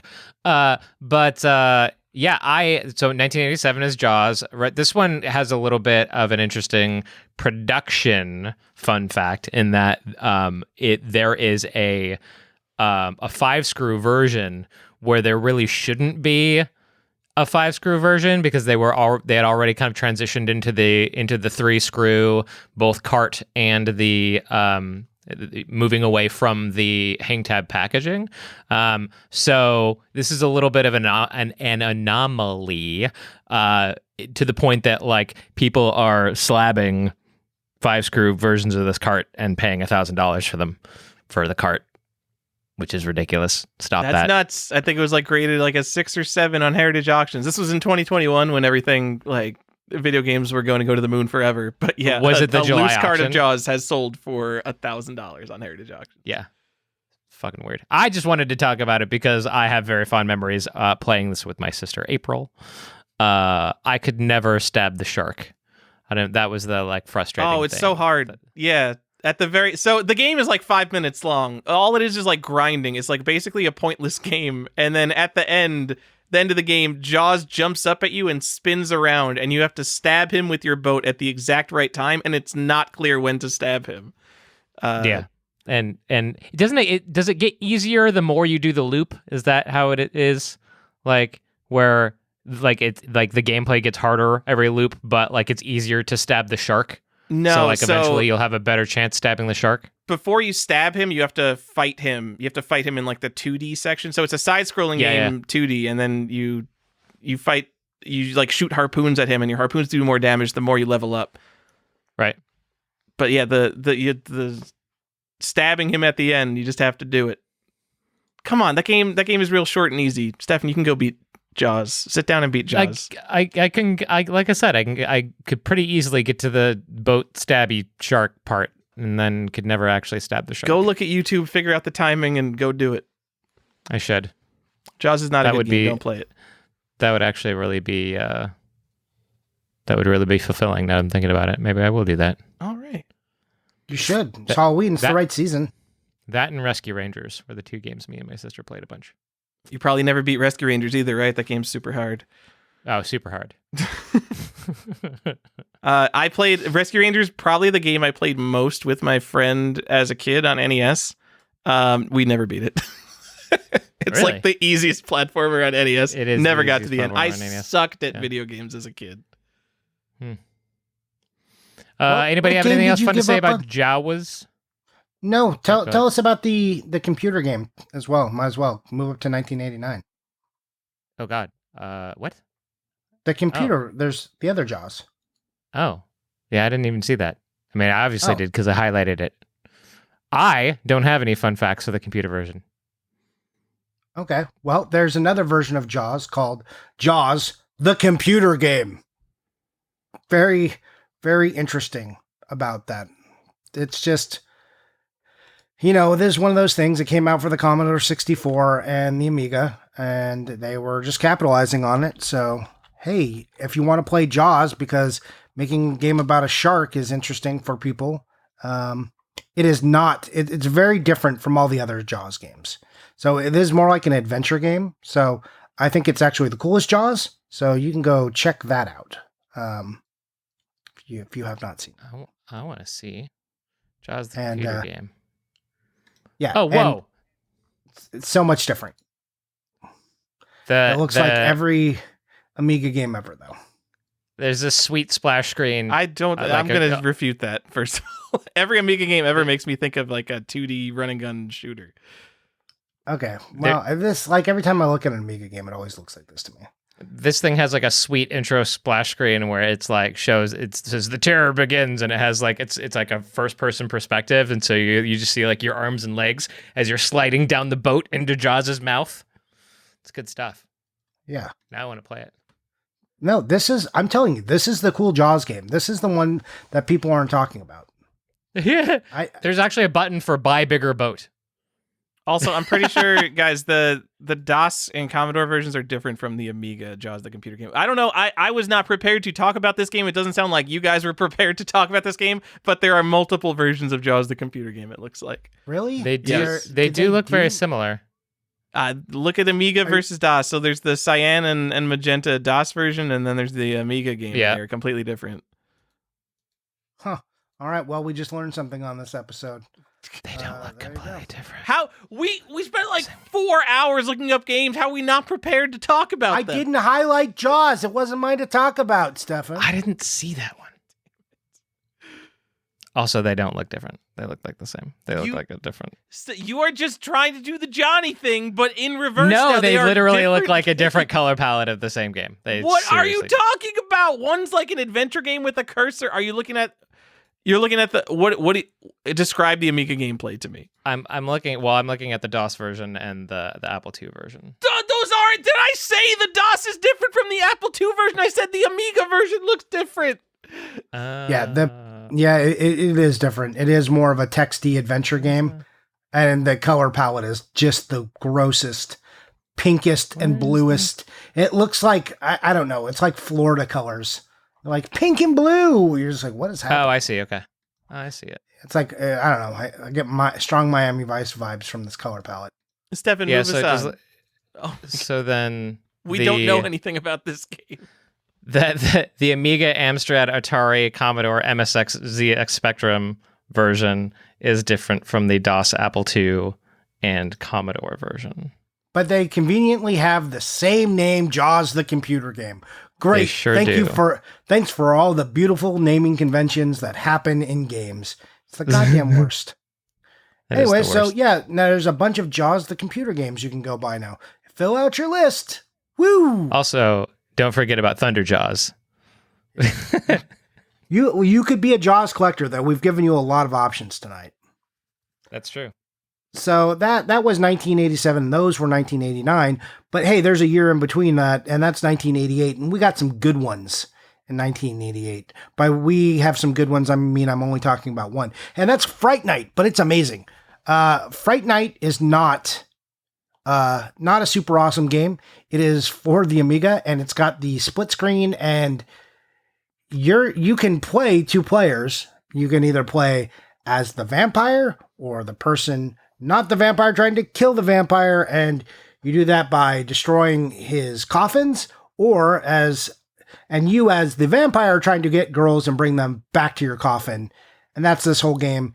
And I don't know what's happening, but if you're the vampire, it has the worst animation I've ever seen. Like, he's just this like weird gangly hands, and then the vampire head like turning and looking at the screen and doing like some weird bobbly head motion. It's awful to look at, and if I was playing it, I would hate it. I would hate that animation after like 10 minutes. It's not a very long game, but it is awful to behold. It's not that the rest of the game looks particularly bad, but the animation of the main character is just dreadful. But if you've ever seen the box art for Fright Night for the VHS or the DVD, it's awesome. And they use the same box art on the Amiga game. Super cool. Like, what a cool box. So I think I posted that last year. So go check it out if you haven't seen it. It would be under Halloween Gaming hashtag 2021. That's the hashtag it is. So go find it there under me if you need to. All right, I'm not going to buy this game, Johnny, but because I have no connection to Fright Night. There are two variants of it. One is Fright Night, and one is Fright Night the arcade game. Which one do I want? Oh my God, did they do this thing? I hate this convention. There's literally the arcade game too. No, Tyler, it's the same game. It's just a re-release. One of them's a re-release. I don't know which one's the re-release. Based on the boxes and just how, like, older games kind of have, like, less stuff on them, and, like, sometimes their fonts are, like, shitty and, like, blend into the background too much, and they fix that in the re-release. Just based on how they look, I'm guessing that Fright Night the arcade game is the re-release and Fright Night is the original release. But on eBay, Fright Night there's a buy it now for $150, and Fright Night the arcade game, there's a buy it now for $350. So I think that one is more desirable for some reason. Boy, I sure wish I knew why, though. How weird. And that $300 one is like not a nice box either. That one's trash. Is it? Oh, no, that's the regular one. There's a No. regular one. Yeah. Anyways, Fright Night. How cool. If you haven't seen Fright Night, the movie, Tyler, you should go check it out. What a great 80s movie that was. Just like so good. So good that they already remade watched. it. I watched L.A. Noire for you, so I already watched a movie you wanted me to watch. And he watched LA Confidential. So sorry. Oh yeah, not L.A. Noire, L.A. Confidential. Yeah, it's the game Which is that basically LA LA Noire Noire is the movie. Yeah. Yes. It was a total 100%. ripoff of L.A. Noire, if you ask me. I mean, come on. Yeah. Thank you for your bad opinions. All right. So also some things that happened in 1989. Some more LJN specials. Hey, Nightmare on Elm Street, guys. Some more LJN. And also Probably Friday the the most- 13th. Is it the most tolerable LJN game? Like, of the shitty LJN games, is it the least shitty? Nightmare on Elm Street or Friday the 13th? Nightmare on Elm Street. I think Friday the 13th is the most tolerable. I like Friday the 13th. Yeah. Also, like secretly made by Rare, so Oh, yeah? I didn't know that. Huh, fun fact. pretty cool. This is 1989. You guys know Camp Crystal Lake. You go around, Purple Jason, there's action figures. Like Nightmare on Elm Purple Street, Jason. there's it's not that Don't you have interesting to, a game. is Nightmare on Elm Street the one you have to, like, put his body back together? Believe that is correct. I don't want to say for 100% on that because I don't remember. It's been Put his body back together so you can kill 30 him? years. Here's the fun thing I like about Nightmare on Elm Street, though. That there is a computer game version of it, because of course there is. And this game came out also in 1989 for the Commodore 64. But it's called just Nightmare on Elm Street, but it's based on Nightmare on Elm Street 3. Pretty cool.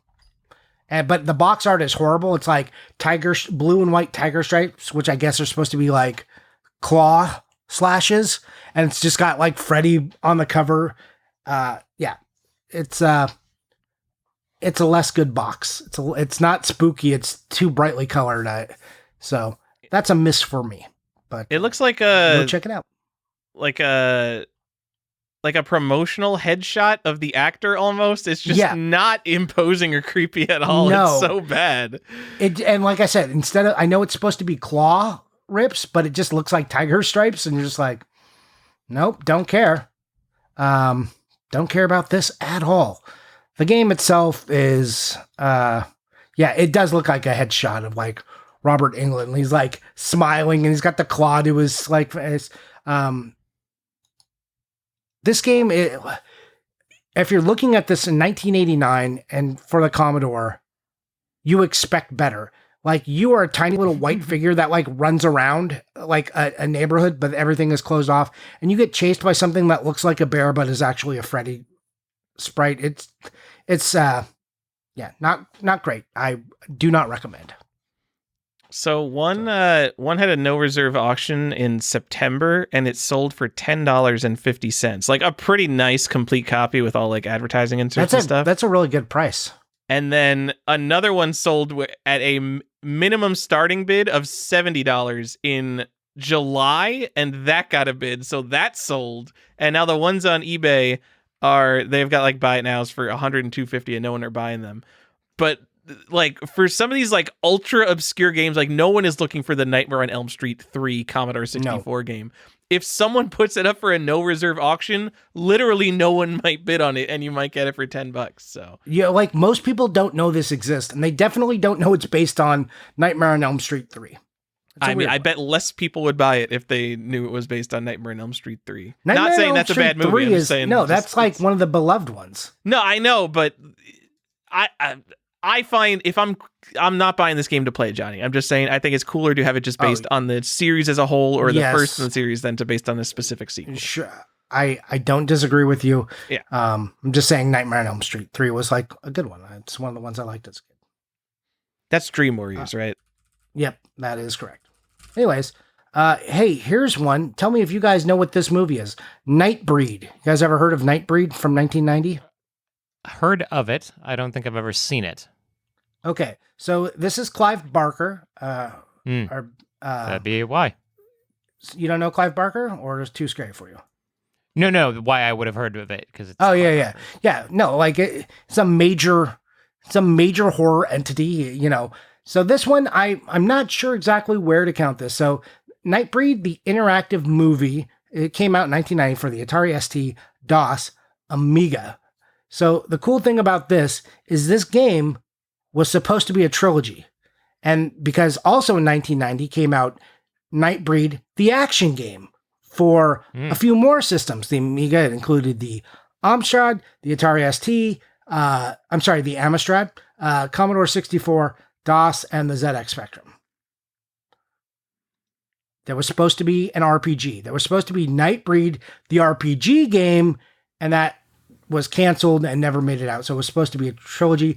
And this is based off his movie, but the movie was based off of his novella, Cabal. So that's your fun fact. So do you count it as a movie game, a book game? Do you get to count it as both since the game is based on the movie, but that movie was based on his book? Yeah, I don't know. Fun fact though, so if you're looking at the Nightbreeds, again, you can find this game. It's not too expensive. You can get both various versions. I don't think there's a lot of distinction. I don't think if a collector's buying one, they don't really care what they're buying. So just be careful because the interactive movie game or the action game, that's like small font. So you can get both, running you $10, $20. It's not an expensive game. Does anyone care about Nightbreed?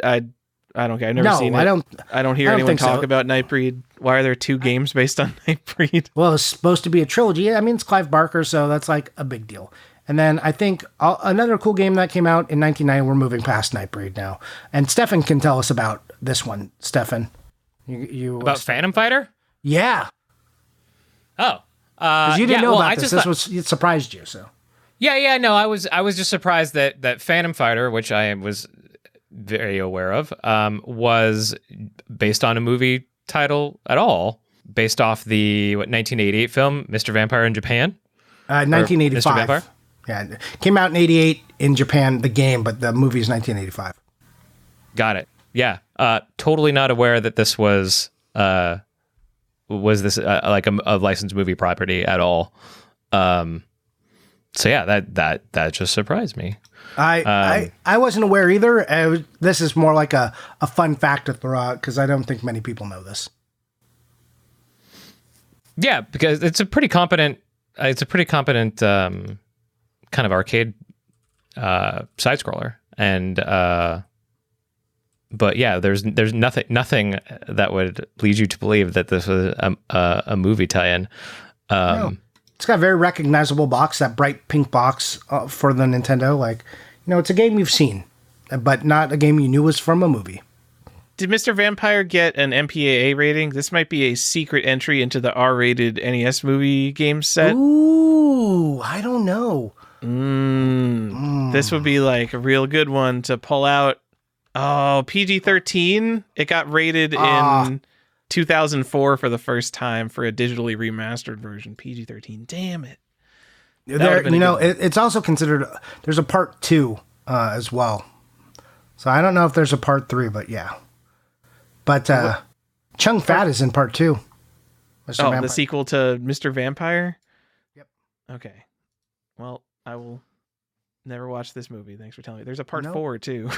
There's a lot of Mr. Vampire movies. There are 5 Mr. Vampire movies, Johnny. This is a huge new Mr. Vampire. There are so many Mr. Vampire. There's like 12 of them. This is an important game. This is an important game. Why don't we know this? There's a movie called New Mr. Vampire. They took the new Super Mario Brothers naming convention, but this was in 1987. That's the 6th Mr. Vampire for those keeping count. What a fun fact this is. And please enjoy. There's a lot of go ahead. There's a lot of casual racism going on the back of the cover too. That's pretty cool. Oh yeah, for sure. This it is of the era of casual racism. Wacky Chinese phantoms are on the loose. Johnny, can you give me some collecting info here? How much am I going to spend on a Phantom Fighter? Should I buy a Phantom Fighter? Well, you should buy Mr. Vampire. Go The buy movie? A VHS, Yeah, a go sealed buy- VHS? Yeah, sealed VHS. Go get all of them, especially the new one. If Card you only was want, like $20. yeah, it's not an expensive cart. It's not typically an expensive game. So what are we looking at here? $25, $30, Wow, for $40? a popular movie licensed game like Yeah. Phantom Yeah, so Fighter based on popular. Mr. Vampire, that sounds like a great deal. This is a sealed one you can get for under $300 or between $300 and $400. Wow. Like for a sealed Nintendo game. In fact, there's an auction right now at $250 for a brand new one, guys.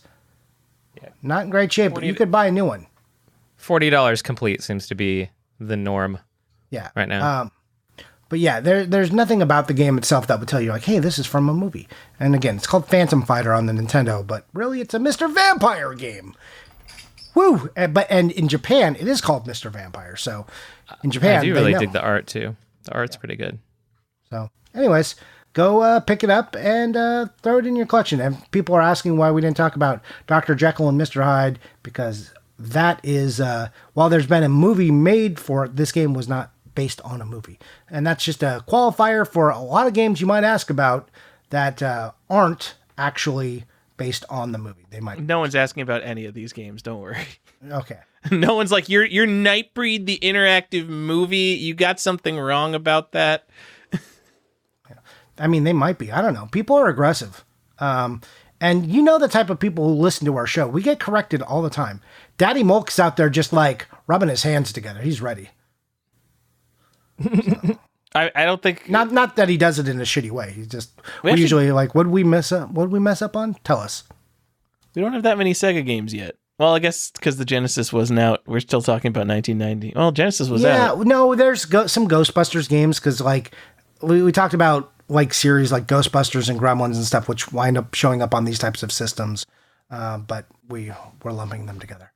Anyways, we also now get to move past Phantom, and we've already covered the Gremlins was from the 90s, and Ghostbusters 2 we talked about quite a bit, which was released in 1989 and also 1990, and has all the Ghostbusters 2 are basically all different games on the Nintendo, the Game Boy, the DOS, the Atari 2600. What the fuck is happening in 1992?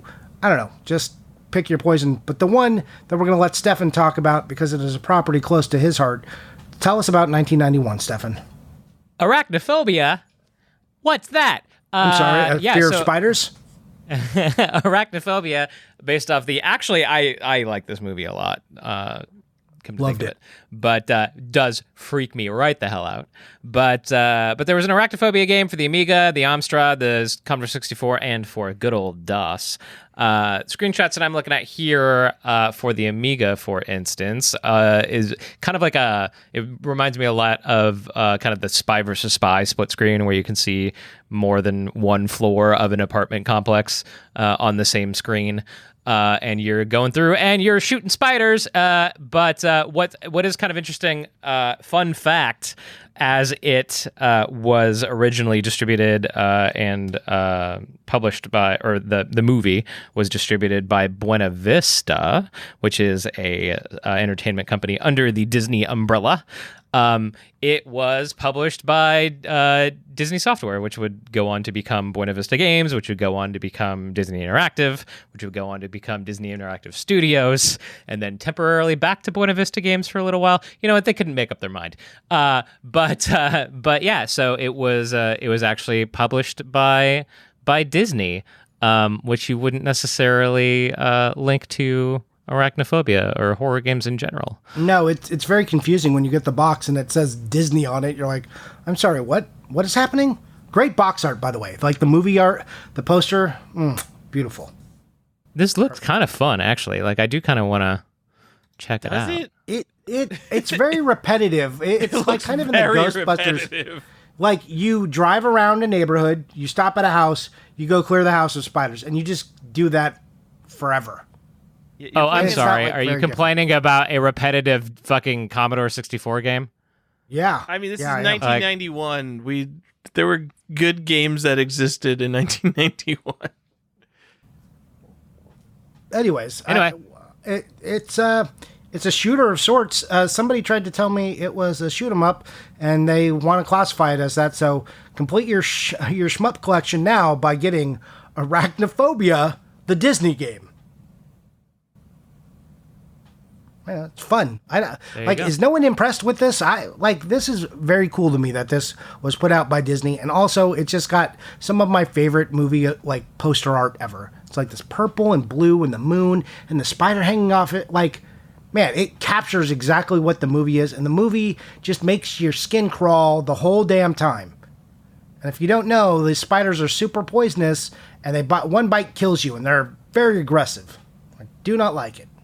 I've never heard of this movie. I have no connection to anything you're talking about. You have Really? You've never seen this movie? Nope. Of course you haven't, because you were a Nope. fetus. Yeah, like most of our audience is probably younger than me, so probably most of our audience doesn't know what this movie Hey, is. you like Jeff Daniels? You like Jeff Daniels? I don't know who Jeff Daniels is. Oh my God. You know who John I don't know Goodman actors. is? I don't. You know who John Goodman is? I know who John Goodman is. Okay, The guy from Pissed, right?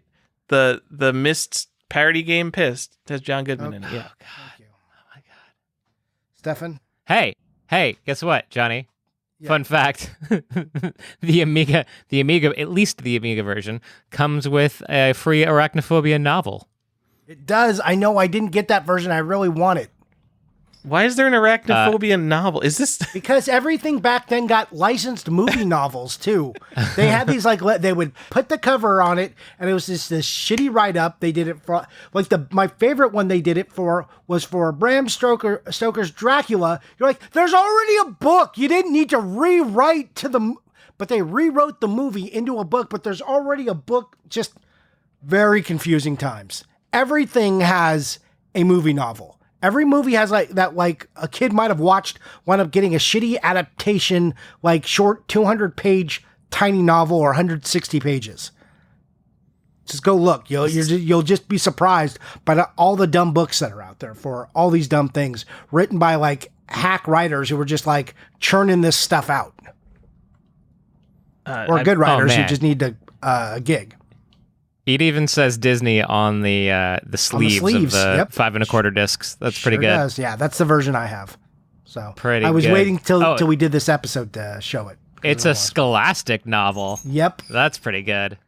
Yeah. So anyway, a sealed copy of this sold recently for $65, and then you can buy it complete for in the neighborhood of 30 to 40.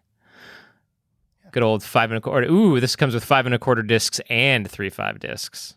Yep, you can get both versions, and you can get the novel version, and the novel version has a sticker on the front that tells you it comes with the novel. So who's going to own 2 versions of this game? Me, because I'm a dummy. It's also got a very a custom registration card there, Johnny. So make sure that It does, and it's got get the some right advertisements. It's got some good stuff in there. It's got a lot of good stuff in there. Anyways, so when we talk about our Disney games, you didn't know were Disney games or Disney games you don't own episode, we can talk about Arachnophobia all over again. Anyways, let's go on to 1991 and hey, Beetlejuice. Have you ever heard of this game, Beetlejuice? Am I supposed to say it one more time so it summons him? Oh, I get it. There you go. Thank you. God damn it. Anyways, Beetlejuice for the Nintendo. It's another LGN gem. It's got a good cover. It doesn't cost very much. I know people are like, hey, aren't there other Beetlejuice games, not just that one for the Nintendo? Isn't there one on the Game Boy? And isn't there one called Beetlejuice Skeletons in the Closet? But yes, but those are based off the animated series, guys, so we're not talking about them in this episode. So there you go. If you want a Beetlejuice game, this is it. Was not anywhere else. This is the only one based on the movie. Didn't make it to the Genesis or any of these other systems. Get your Beetlejuice. Beetlejuice. Anyways, Beetlejuice, if you get it complete with all the extra little stuff, it can be a little spendy. More spendy than most of the LGN stuff. But you can spend $200 on it. You can spend $80. You can spend $150 depending on your level of completeness. Yeah, so just look around if you want a Beetlejuice. the prices are kind of all over the place.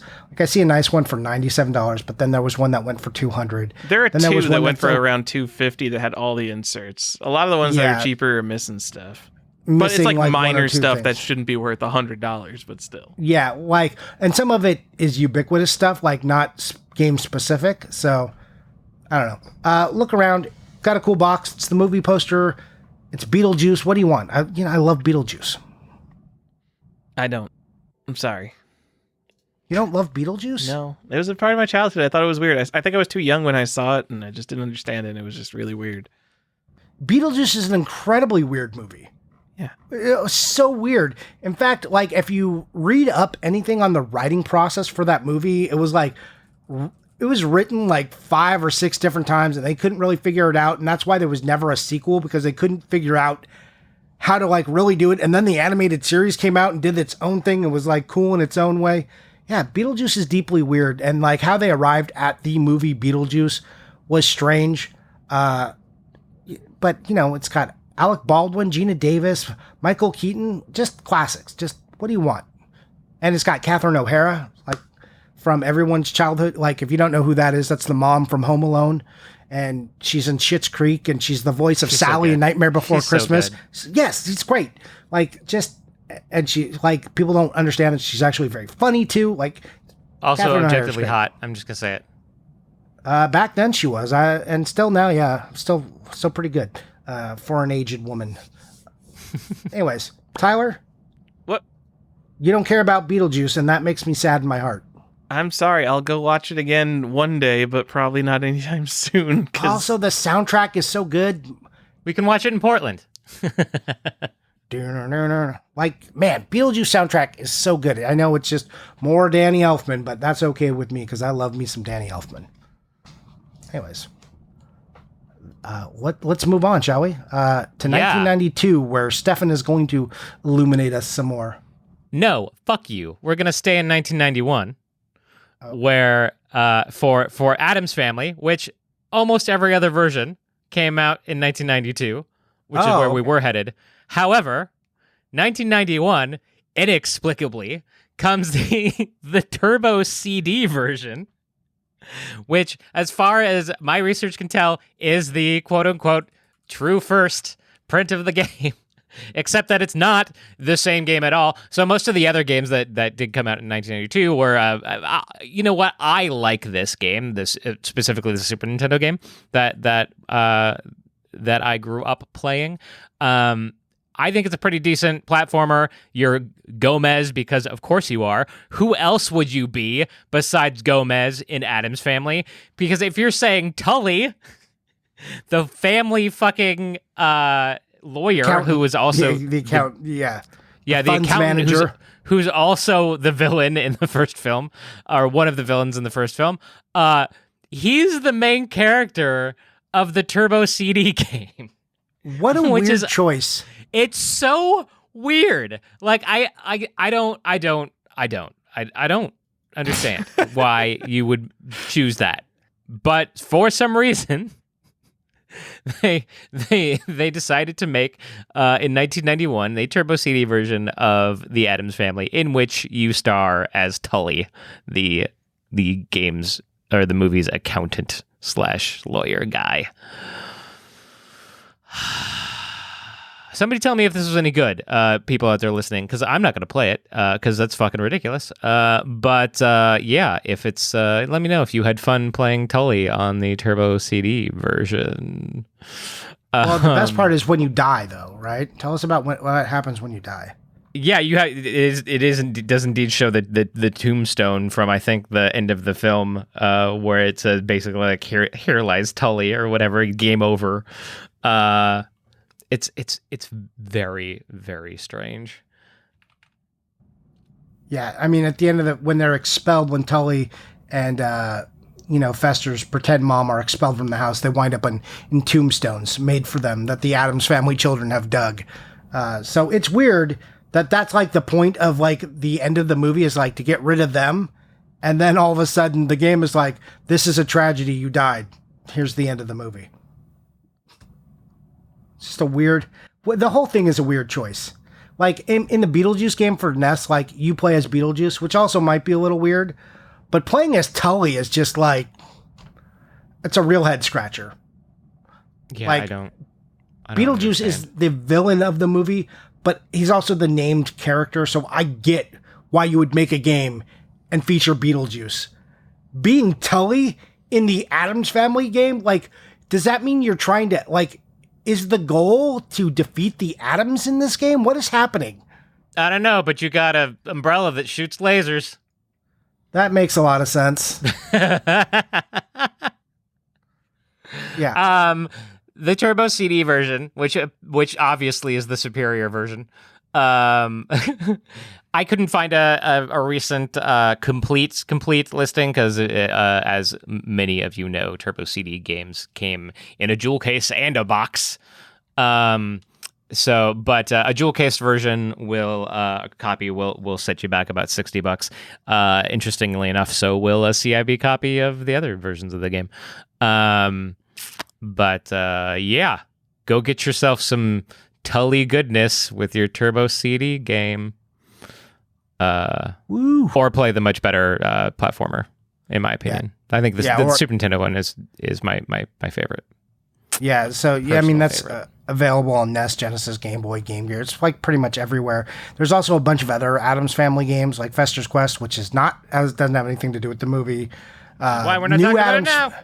New Addams Family. There's a PAL exclusive called the New Addams Family for the Game Boy Color, but based on a short-run TV show. Also doesn't count. But, before we get to Addams Family Values, though, there's something that's 1992. Let's go to 1993, where you can get Bram Stoker's Dracula for the NES, Sega Genesis, Sega CD, Game Boy, Game Gear. We've talked about this a lot. You've seen it a lot. You guys know what this is. Gary Oldman as Dracula. Pretty cool. So this game is, again, this is based off the book. So, but this game is based off the movie, which is based off the book. You know, also has Keanu Reeves and Winona Ryder. Since we were just talking about Beetlejuice, but she wasn't a great Mina Harker, and Keanu Reeves, and I love him, but he just was not the right casting for that. But Gary Oldman as Dracula was spectacular, and had some cool, creepy vibes. And Anthony Hopkins was great. But these games aren't that. I like the Sega CD version the best. Might as well get the FMV. Prices vary. We don't need to talk too much about it. Let's go to yours, though, Stefan.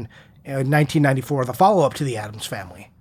Yeah, was this thing... so I... In full transparency, have not played it, but just looking at it now, is it it looks like a Zelda clone? Like it's basically an action RPG. Dungeon. It's like a dungeon crawler, that in which you play Fester, which makes sense. Not Tully. Why aren't you just Tully?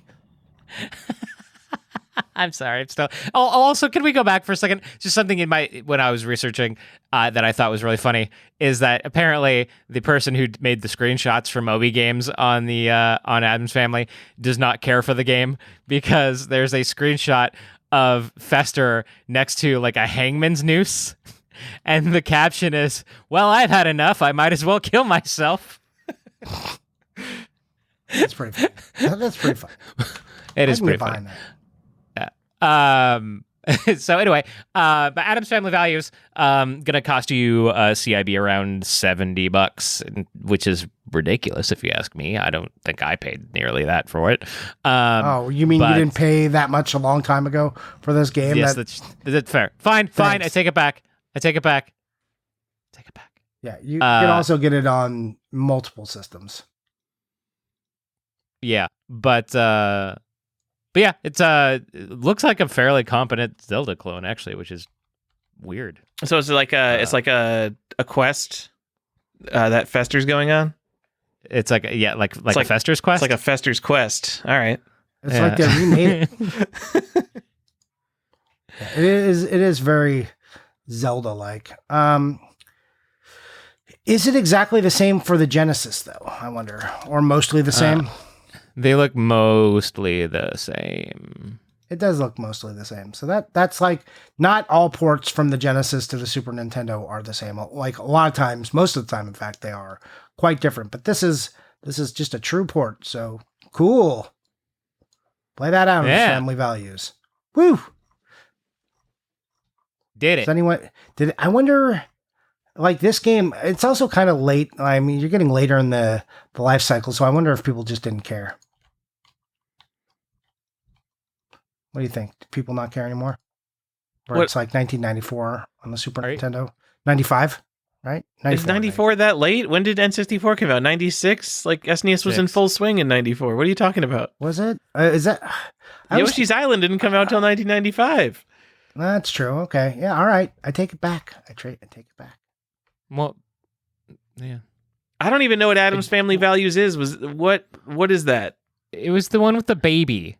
that Oh, that's a looked- that had fucking a movie. mustache. See, I don't even remember Yeah, that. we're talking about All of movies. these are movies, Tyler. I thought it was just based on the fucking Adams Family. I didn't realize there was a sequel. They didn't make a pinball machine based on the sequel. You didn't watch. Okay. You didn't watch these. Did you watch the Addams Family movies? Johnny, I was 4 when this movie came out. You're I alive saw. now. I don't like family movies. I Dude. get it because it has family in it, but Shut up. you know, Like, what did you watch as a kid? Just trash? just the earliest movie, like as a kid that I remember, is like Toy Story. So what is that? Like 1995 or something? 97. One? Just start from there, and then I can. Toy catch up with Story you. is before this. I'm gonna say. Do you think Toy Story came out before 1993? When It did not. It came out in 1995. Okay. All right. Fine. I don't know. So I was was a kid. It 6 was all when at the Toy same Story time. came out. That's when I can start my movie history of actually. Yeah, but like, didn't you just like you start getting stuff shoved at you, like just kid movies? Like, didn't you do any seasonal movies? I mean, I'm sure I did, but my dad liked action movies, so I saw so many fucking 80s action movies because that's what we rented from Blockbuster. The Addams Family movies are perfectly cast movies. They're just like I struggle to think of a movie that got better casting. Also, Just- Johnny, I think I need to call you out on something that you said that I think was wrong. Sure. That you just said in passing. So I'm not going to really hit you too bad for it. But Sure. you'd mentioned that Adam's Family Values was available on other systems besides Super Nintendo and Genesis. I don't believe that's true. No, is it not available on Game Boy? Mm-mm. Okay, maybe just Super Nintendo and Genesis. Yeah, so the Adams the first one, the Adams Family was available on all Everywhere. of the fucking things, but including the Turbo CD where you play as Tully. But the Adams Family Values appears to just be Genesis and Super Nintendo and their European equivalents. Sure. But anyways, Tyler, if you haven't seen the Addams Family list, they hold up pretty solid. Casting is great. The only thing that's weird is the music. I don't care for the second film. I thought the second film was really good, especially in a world where sequels were always bad. I thought this one hit pretty well. I think I just have problems with movies with babies in them. Yeah, like but you get the baby isn't the focus. The baby is just in the movie. Like you get to see the Addams struggle and like live and be weird, and like you get to see Wednesday at summer camp. Come on. okay, Perfect time you to know get what? in. Now that you point out that the Wednesday summer camp scenes are perfect. Fucking Absolutely perfection. So now that you point out that was not the first film, because those two films, a lot of scenes do kind of blend together in my brain. They are living in the same world, and they kept the aesthetic perfectly together. They sure did, and they must have been. I mean, they were obviously pretty close together too, so the cast didn't really age. Yep. Great cast. Anyway, then if you I get- didn't mention it, I'm pretty sure I mentioned it, but CIB, this thing's going to run you about $70 or less. Good one. Weird game. I'm always baffled by movies that Tyler hasn't seen, but it is 100% fair that he's 10 years younger than me or whatever and hasn't seen these things. Johnny, I Our didn't even know childhoods- Addams Family Values was a sequel to the Addams Family. I didn't know it existed, let alone haven't seen it. Forgive me for forgiving you for your for your things that aren't your fault, and then you just being like, let me double down on this. Okay, cool, Tyler. Just a weird choice. All right, move on to something that maybe I can relate to. Also, I don't even know. Are we considering Addams Family? Things from the look. The whole podcast talks about things from the fucking just because I was 80s physically and 90s, alive doesn't mean I can relate to it. Bullshit. The whole fucking show, Tyler. The whole fucking show. We talk about old shit. And then you're like, I've never seen it. It's old. I've never seen that one. What the fuck, Tyler? God damn. What are you doing? Can we please cut that and put that in the beginning of the show? Just like cold open with that. Damn, I don't... Making me lose my mind over here. Taking a breath. Leave it in. Stefan, I'm going to tell you about Mary Shelley's Frankenstein from 1994. Again, it's the same as Dracula in that it is a movie based off the book, but the game is based off the movie. It's not a good game. You can play it on the Sega Genesis, the Super Nintendo, or the Sega CD. And you can even get a sweet double pack on the Sega CD where both that and Dracula are together. So get that one. FMV, do it. There's so much rage in you right now. You know what you sound like? You sound like someone who's just like eaten a bunch of hot sauce that's like just a little bit too hot and you're like struggling to speak. That's how much rage is in you right now. And I just wanted to... it's not like complete rage. It's just like baffling. I'm just so confused over the argument that I'm aghast and agog at what I have to like justify. Johnny, have you seen the 1993 or 1994 Mary Shelley's Frankenstein movie? I have, with Robert De Niro. It's terrible. Oh, all right. I was hoping you didn't, so I could give you shit about it. It didn't work. Nope. You can get a sealed, apparently there were actually 2 copies of them, a sealed 9.8 A++ of Addams Family Values for $269.99, which is, I don't know, that seems okay to me for a sealed game. Oh, hey, here's a fun fact, a collector's fact from Mary Shelley's Frankenstein on the Genesis.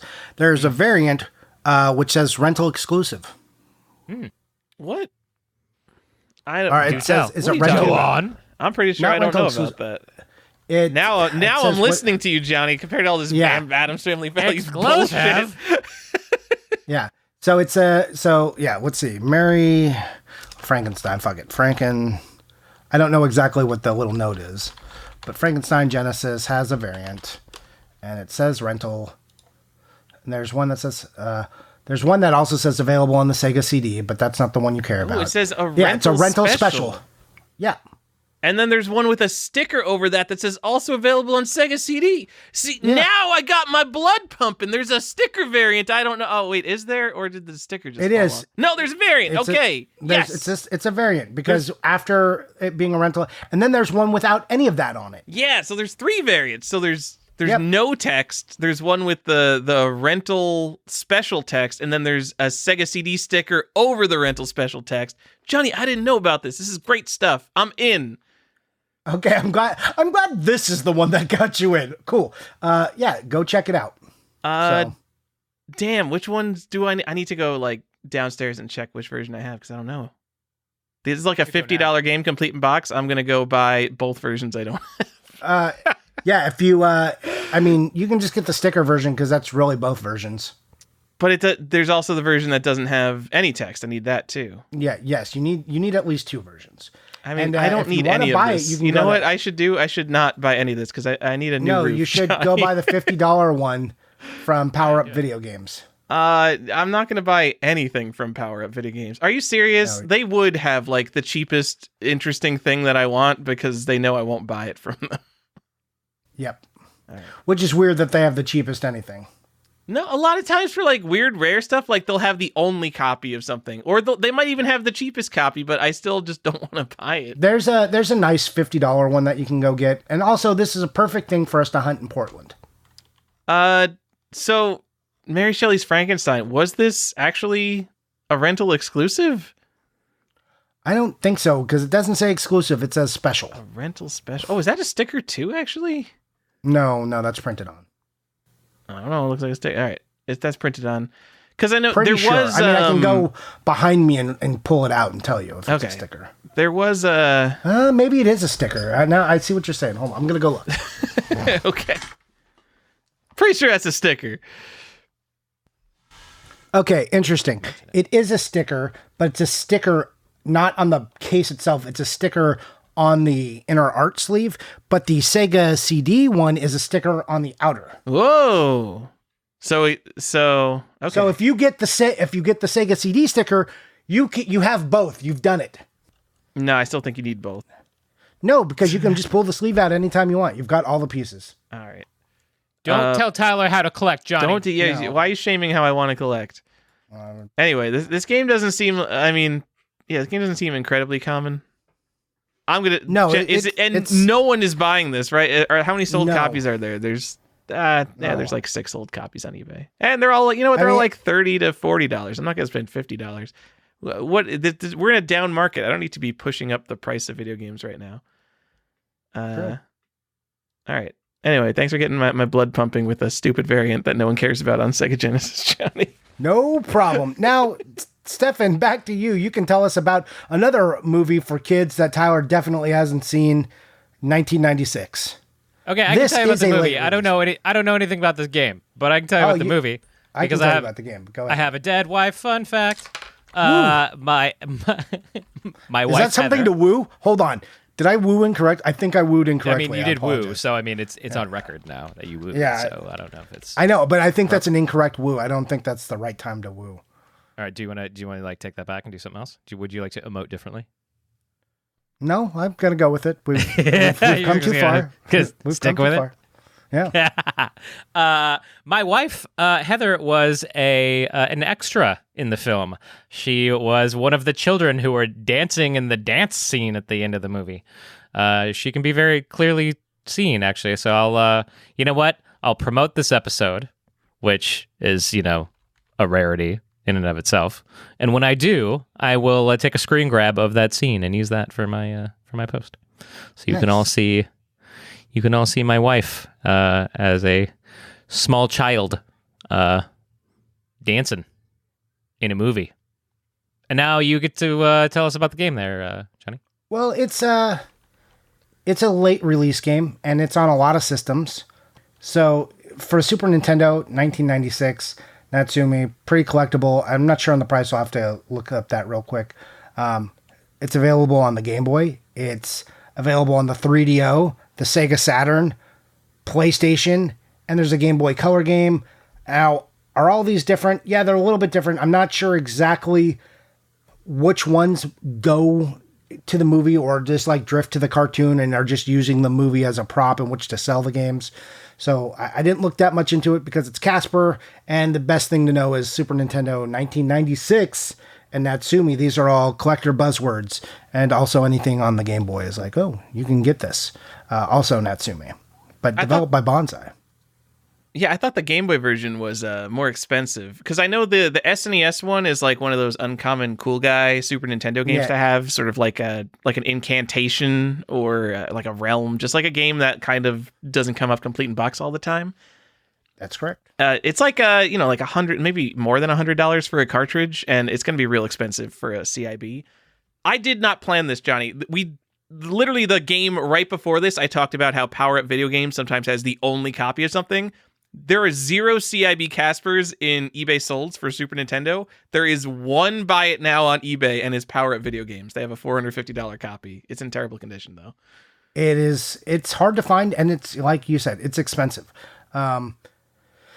It's just a late release Super Nintendo game. You can find the and I like the form factor of it better on Super Famicom. You can get that version for like $40. So knock yourself out. Even less than that. Yeah, but no one's going to think there's a $20 you're cool. version. What's the point of collecting if people don't think you're cool, John? This is the Casper on Super Nintendo is the cool guy version. I'm not sure how much the Game Boy, the old things that made you cool, just end of life Super Nintendo games. Johnny, I have something to tell you. Okay, tell me, please.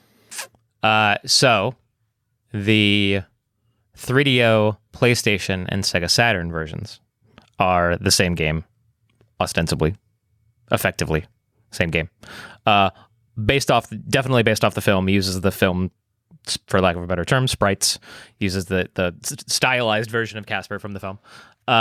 Game Boy Color, different game, obviously. Looks like actually the Game Boy Color version is stylized in the like cartoon style, but based off the film. They still have the like film actors in it. And then the Super Nintendo version is its own thing as well, a separate game. Yeah, I mean that's people always do this, or game developers, and then people are like, oh, it's the same game, Casper. But when you cross platforms as much as this, which have completely different like types of development required, you just get vastly different games. Not even like, oh, it's a little bit different because we had to make concessions for this system. Like, they just made a completely different style of game made for that. Especially when you went to things like the Game Boy, you're not making like a 5-hour long, minimum 5-hour play session. You're like dumbing this down to like, hey, can we play for an hour or 2 hours, because it's a portable machine. So, sure. Yeah. Anyways, Casper, he's a friendly ghost.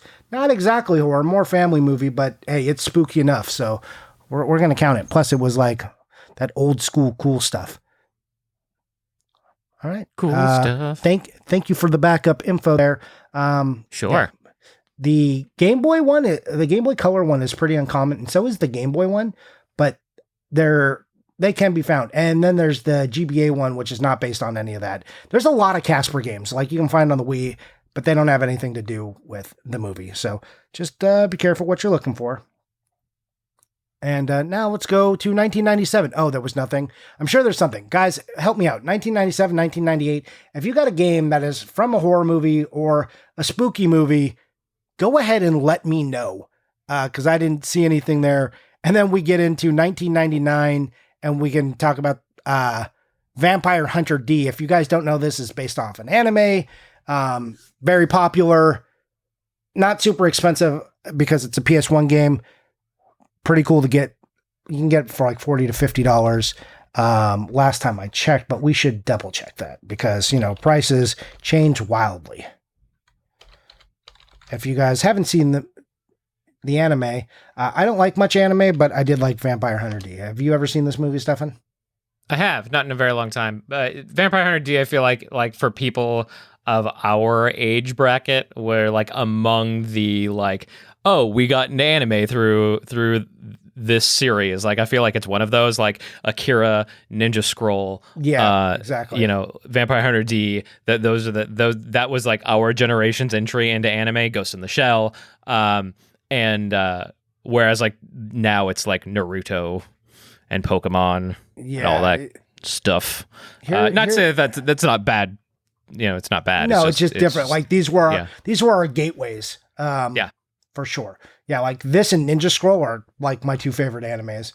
Akira was the first thing that I had even heard of as far as like being localized into English. Like it was the first anime that I knew of that was localized into English. It has moved up in price now. Now we're looking for more from that 50 to 70 more now to $70 to $100 range, which makes sense. There is a Japanese version of it, and there's an ugly. They did the PC like greatest hits version kind of, but it's not called a greatest hits, where they did we're going to take the box art and then make it small and put a white border around it in the middle. Like I hate when games do this. It's like really common on PC games, but they did it for the PlayStation over in Europe. But you can find PAL versions of it as well. There's Japanese versions of it. It's Vampire Hunter D. The American cover is the worst one. Of course it is. And the Japanese one, I think, is the best one. I think it looks pretty cool. How much does it cost in Japan? Should I get an original Japanese copy? The Japanese one is like $40. And I take that back. I said the worst one was the American one. It's not. The small white label one in Europe is the worst one. And then the European one's actually worse. I just wished Vampire Hunter D looked more like the anime and less like they tried to draw them with a computer. So it was the mid-90s. What are you going to do? 3D games were cool. I know. Can't fight it. Anyways, that's your 1999. And then 2000, I don't even really want to talk about this, but Little Nicky for the Game Boy Color. It's kind of hard to find. It's expensive. It's going to cost you between $100 to $300. It doesn't show up it's not really horror, but I just thought it was funny that there's a Little Nicky, and also in 2000. And these ones are fun, and Tyler likes these ones. Blair Witch. Did you know the Blair Witch got 3 computer games based off, like, as a continuation to the movie, Tyler? I only knew it because you told me about it. Did we talk about this on the show? I can't remember if we just talked or I just showed you. So yeah, there's 3 of them, and it starts with the first one, Rust and Par, and then there's Coffin Rock, and I can't remember the third one. And they all continue the lore of the Blair Witch and everything, and it's kind of interesting. And they were like well-received computer games, well to mediocre received, not like 7s, not 10s but 7s. And yeah, those came out, and they even made a companion novel called Rust and Par, which is the name of the first game that you could get. So more book talk. Hooray, you're welcome.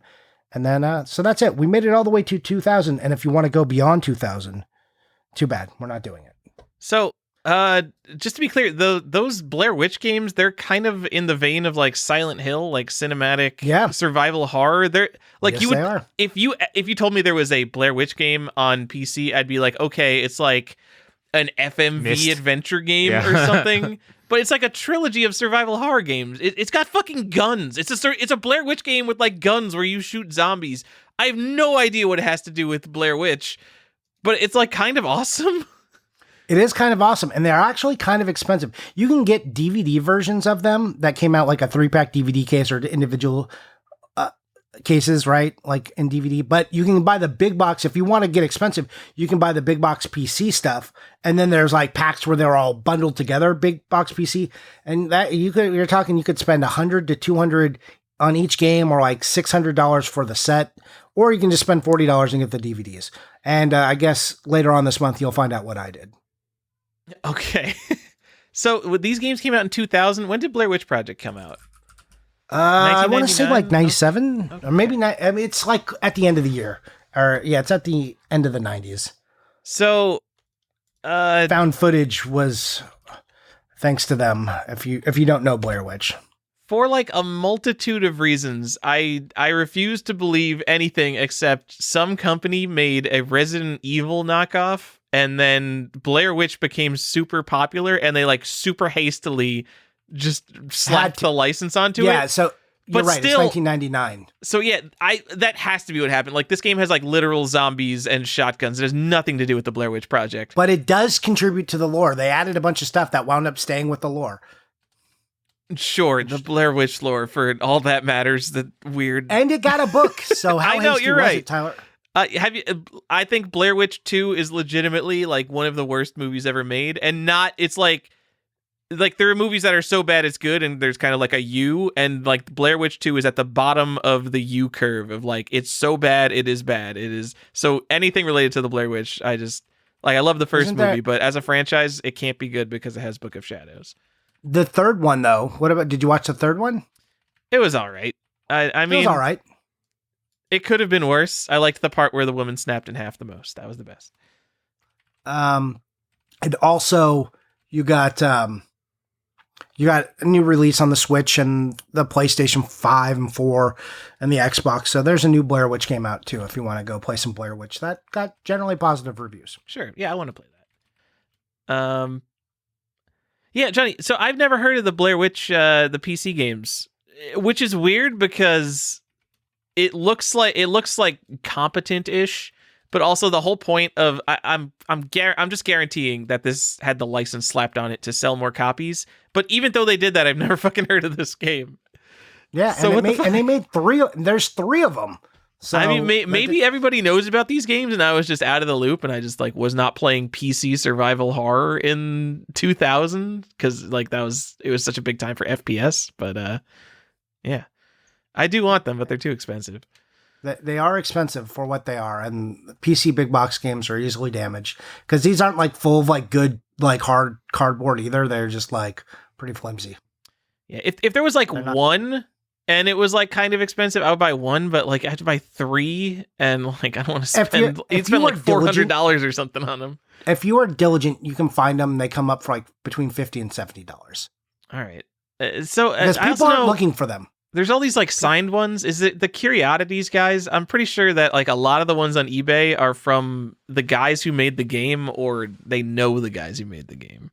Yeah, I think so. I don't know what those are. But like the worst part is like they've got these signed games out there on eBay and all like you see the discount stickers on them like $15 like going out of business Comp USA like yeah. Yeah. I So hate the when you box see that. set that's up for $700 right now, it has like a $10 Big Lots sticker on it. It's a sealed set of all 3 games. And they want like $700 for it. Yep. Something, right? Gross. Okay. Also, man, Johnny. So I were all 3 of these games made by different developers. I'm looking at the sides of the box. One says Ritual Entertainment, one says Terminal Reality, and one says something else. What is it? How does this exist? This is so weird. It is a little weird. All right. But what do you want? Yeah, buy them. Buy them, Fine. buy them, and rub them in my face. Tell me I don't have them. I'll be jealous because it's cool. All right. There it is. Blair Witch. Yeah. The best one is Volume 2, Coffin Rock. Are you serious? I don't know if that's no. I Okay. don't. Yeah. So I'm looking at Blair Witch 3 right now. It is like not even the same thing. Like it looks like a GameCube game in style, just like artistically to me. It's just completely different. Yep. There. All right. Whatever. What a weird thing. Anyways, Tyler, that's it. That's it. Do you have Stefan? You made it through. How does it feel? It feels good. I about 1990, I was like, this is we should probably wrap it up. But I'm glad we pushed through. No, let's just let's cut the 90s. No one cares about it. We'll go straight from what was it? Jaw. What was the bonus game that you found? The problem. Thunder Jaws. No, the Thunderjaws. reason that I felt like we had to talk about the 90s is so many of these games and these movies had like sequels that came out at the end of the 80s, but they got like weird game releases in the 90s. So it was like, we're going to have to talk about the 90s anyways. So like, let's just do it. And now we're done. We don't have to do it again until we do the 2000s. You guys excited? No. No? Okay. All right. Well, don't worry about it because that won't be for years. Tyler, get us a collector's question and let's answer some questions. Oh yeah, I My forgot about favorite. part of the show. Shut up. Hold on. Sorry, I don't know where that came from. That was rude. Rude. It was very. I don't know. Gonna have to like write Tyler an apology note after I screamed at him. Wasn't like full screaming. It was just Oh, I don't know. You were screaming hard enough that like Skype was dropping out. So All caps asks, will there ever be a day when people start to say, you know what would be fun to collect? Skylanders figures. I'm sorry. Yes. Go on. What? That's the question. What do you mean?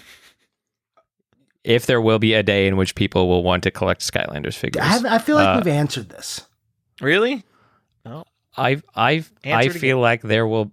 I feel like everything, literally everything, of any meaningful value to anyone's childhood, will eventually be collectible to an unsolidified amount of time to that demographic. So like, yeah, Skylanders were really important to a lot of kids for a couple years. So sure. I think there will definitely be a day when people want to collect Skylanders figures. Who knows how long that window will be? But I think there'll certainly be a day. Sure. All right. Fair enough. Tyler? I mean, you it dispute makes that? sense. It's just I have less than zero attachment to Skylanders, and I think like physically they're ugly and bulky and just don't look good. Made for you. Yeah, I know they weren't made for me, but like, amiibos are the same things and they're super nice. So, I mean, sure. Maybe some kid will collect Skylanders one day. I think there's too many of them and they're too worthless and no one cares. Maybe they'll go through the trough of no value though. I mean, there are Fun. some that are limited, right? Yeah. There's like the E3 versions and blah blah blah blah blah blah. So I'm sure there will be, just like anything else, right? The top 1% is going to be of some collectible value, and then the rest of there's still expensive Beanie Babies out there. All right. You know what I'm saying? I can't wait It's true. in 15 years to get on Instagram and look at someone's Skylanders collection if that's the case. I mean, why wait that long when you could do it now? Yeah, guys, get in on the ground floor where there's going to be a Skylanders grading company and you're going to want to have that gold Spyro. Just make sure that you kept them all sealed, right? Johnny, someone out there has sealed Skylanders they're sitting on. They're like, someday these kids are going to grow up. I have a tremendous amount of sealed Disney Infinity figures. Oh my goodness, just throw them out. Me too. I also have those. Carly really liked Skylanders. She was playing the game, and so I own a fuck ton of Skylanders, unfortunately. Opened. Super Metroid Man asks, what's the best way to house your CIB video games? No cases, clear box protectors, or thick acrylic cases? It seems like with both options 2 and 3, there can be wear on the corners when putting games into the protectors. I mean, I store all my boxes, or, like the majority of my boxes in just regular ass box protectors. I mean, just be careful putting them into the box protector. I don't think there's a problem. If you really are worried about that, you can get baggies, and you could look like a grandma with your game collection. The baggies cost nothing. It's like $5 for 100 baggies if you want to get baggies instead of box protectors. But don't do that. I mean, look, also box protectors will fit that baggie too. So gross though. Also, if you're that meticulous about picking up any sort of shelfware on items, you're just kind of effed because, spoiler alert, the earth moves. And if you set your CIB thing on any other surface of a thing, there's going to be some amount of wear just it existing. It will pick up surface scratches over time. Scratches from dust that accumulates and then you wipe it away. So just because you're not putting it in a protector doesn't mean you're not going to get some sort of shelfware. So I don't know that I would try to avoid shelfware by not putting it in a protector. I think you'll definitely get more shelfware not putting it in a protector. Like just I think doing just the bare minimum and living with it and putting in a box protector. But I think the right answer is, if you want to avoid damage and how to best display your there's some really nice cases made by this company called Wata. They display beautifully. They're slimming and they've got just a beautiful form factor. Buy them and put all of your games in them. Just grade everything. Wait, is that the right? Am I shilling right? Did I do it? Did I get it? We're Wata shills. Dennis paid us to say that. But really, acrylic cases, if you are worried about things like falling, are going to be the most protection. But make sure it's in there secure, because if it falls and the acrylic case is loose, the game sliding into hard acrylic is also a problem. For me, it's always been what is the what is not MSRP, but what is the relative value of the item, right? It's something, the more expensive a thing is, the more money I'm willing to put into preserving it. So yeah, my 1% games got hard acrylic cases. For me, usually it was because this was kind of before there was mass produced acrylic cases for CIB games. So a lot of the times I would VGA has slide bottom versions of their cases that are very good. If you like the VGA aesthetic, you can get non-graded versions of those cases. So that's what I used for my ultra high end stuff, and then basically everything else just got a regular protector. Yep, and if you have big box PC games or something, there's a company called Retroboxed that makes custom sized acrylic stuff. Nice. And Kanakis asks, what are your most hard-won accomplishments on your collecting journey, and what do you feel most proud of? Stefan. I should not go first. Okay, Johnny. It's going to just be too braggy. The whole thing is just going to be bragging. Are you stretching over there to make sure your arm gets all the way to your back? Yeah. I'm cracking my knuckles. I'm waiting. Yeah, all right. I'm getting out the cigar and the brandy. All right. Oh my! Can't wait to talk to you about all of my accomplishments. Are fantastic. Well, because here's the thing: he didn't say game collecting; he said collecting, and that is very different. Yes, it's very different. It's very Tyler, different. what do you got? I mean, when I think of quote unquote accomplishments, if we're considering spending money on old media an accomplishment, all my like favorite stuff and my best stuff, a lot of it is like one-off. So either I found like an amazing deal, or I found something for sale that I didn't think would be for sale at all, or I just spent a lot of money on something, and none of that really feels like an accomplishment. So the thing that I worked the hardest on was probably be my Sega sets. So Sega CD, Sega Saturn, and Sega Genesis complete in box.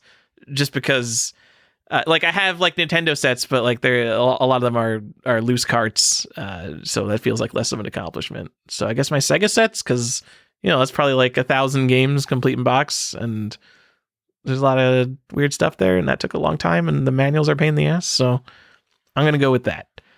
That was a journey. And I can mirror that a little bit.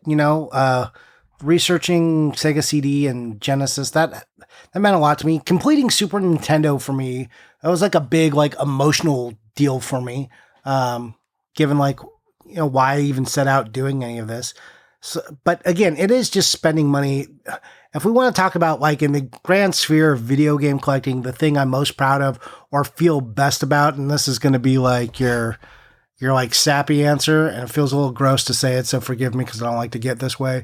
But this podcast is like 100% the thing I feel is the biggest accomplishment, because we love games here, and we're not always right, but we're always trying, and like we provide, I think, a lot of information, and I think we try to be accessible for new to older collectors, and I like that we hit that stride. That there's a show that's out there that when I first started, that it's something I wanted, that I would have listened to, and was like desperately kind of looking for and not finding. So, this show and like our Discord and everything that has been born out of it are the things I'm proudest of. The real accomplishment was the friends we made along the way. Yeah, I know. Look, it's the sappy answer, but it's also the truest answer. Stefan, tell us about all your stupid bullshit. Yeah, I just told you that my connections I think the hobby are the most important thing. But please tell me about all of your one-ofs. No. I'm think, kidding. I'm teasing. I think honestly, I think you framed your answer similarly to the way that I'd like to frame mine, right? In that, like, there's no one piece that I'm going to be like, oh yeah, this is the thing. But look, I did take what was originally started out as a hobby and kind of created what I expect to be my life's work out of it, right? I started a nonprofit art museum, and that is certainly what I have also put the most work into. I am like, that's what, not just all of my like free liquidity, but like my free time, which is not a ton, goes towards building that organization. So yeah. I made a museum. That's gonna be by far my You're an old white guy who actually made a museum? I knew Johnny was gonna bring this up. As opposed to saying I'm gonna make a museum and then not. Of course I was going to bring it up. How could I not? It's like, it's one of my least favorite things to hear. I'm doing this to preserve it. I'm making a museum one day. Someday people will travel the world to find my things and look through my basement. No, they're not. Literally no one's going to travel to a video game museum. Stefan has to bring his cool one-of-a-kind shit to people so they will look at it. No, Tyler, you are incorrect, sir. Everybody wants to see these games, these rare mass-produced artifacts. Come with me on this journey. Fine. Fuck out of here, man. No one gives a shit. Yeah. Anyway, sorry. I can't. Every time I hear someone telling me about their museum, I just I die. I die inside. Yeah. But not you, because you actually did it. You've done a full expo. Yeah, you did it, and it wasn't like I'm not bringing my video. Like if someone said, "Hey, I'm doing an installation and I'd like to show off Super Nintendo games. Will you bring your stuff?" That's a lot different than like, "Hey, this is worthy of a museum," because I don't think it is. That's not, like we've talked about that ad nauseum. You did something different. You found a bunch of history that was going away and said, I've saved it, and now I can show the world how this thing came together, which is an accomplishment versus I just bought some video games. And now I think people would like to walk around in my basement and give me $12. Yeah, thanks for you guys having answers like starting a museum and starting a podcast and making friends and making my answer of I don't know, I bought some video games on eBay seemed just like the absolute worst answer. You can edit it out, Tyler. Or you can just be like, they're like, we bought games. There you go. There's your eye. All right. Any more? We're done with questions? No, that's it for questions. All right. That's enough questions. That was a lot of them. 3. Whew. Let's talk about what we bought and if we played anything. And also, guys, if you're listening to this, I don't know when this is going up. After Portland or before, Tyler? It's going up like tomorrow. Okay, so we're going to be in Portland, so you guys all know all 3 of us will be there. You can see the whole We're doing 2 Collector's different Quest. things. Different things. But you can find us all there. And Collector's Quest has a booth. And the Art of Nintendo Power has an installation. So please come and see us. I mean, I'm not going to be at the booth. I'm going to be walking around shopping, so. You'll be at the booth sometimes. Okay. You're going to be at the booth. You're going to need to drop your stuff off. Yeah, I will be at the booth to drop my stuff off, yes. So if you want to steal my Atari games, they're going to be probably under the table in a cardboard box. Hey, can we talk about how stupid I think the Whatnot auction's going to be? What the fuck? Okay, yeah, let's talk about that, Stefan. What the fuck? Now's the time. Sure, let's go into it. How stupid is it going to be? And why is it stupid? Tell me. Because I haven't looked into it. So basically, so Whatnot, right, the auction app that I'm sure all or most of our listeners are going to be intimately familiar with, or at least annoyed by, has sponsored Portland Retro Gaming Expo, which is fine. But they have decided to integrate the app, the Whatnot app, into the live auction at Portland. So it's no longer going to be, and so and I'm not just arbitrarily hating this. I have actually seen them do it before. So I also exhibited at Game On in Arizona recently, where they also sponsored Game On, and they also took over the live auction, and it was abysmal from an experience standpoint. So one of the things I love, tell us why it was abysmal. Absolutely. One of the things that I love, the thing that I love the most about the live auction at large shows, and because it's certainly not about the deals, because people spend stupid money because they get all worked up. But just the experience of being in the room with each other, competing with each other, like moments of tension and bidding. Like I loved one year, me and Steve got in a bidding war over a Star Fox banner where we were both just holding our cards staring at each other and the whole room was screaming around us. Like he ended up paying way too much for that banner. But it was just like they're events, right? And it's just it's a fun, really inclusive night for everyone, right? I love that. When you take and you make it an app-driven experience, what it looked like at Game On and what I believe it will look like at Portland is basically everyone sitting in a room next to each other, but everyone staring at their phones rather than participating in really live bidding. And then also, you're not just competing with the people in the room, you're competing with fucking randos on the internet.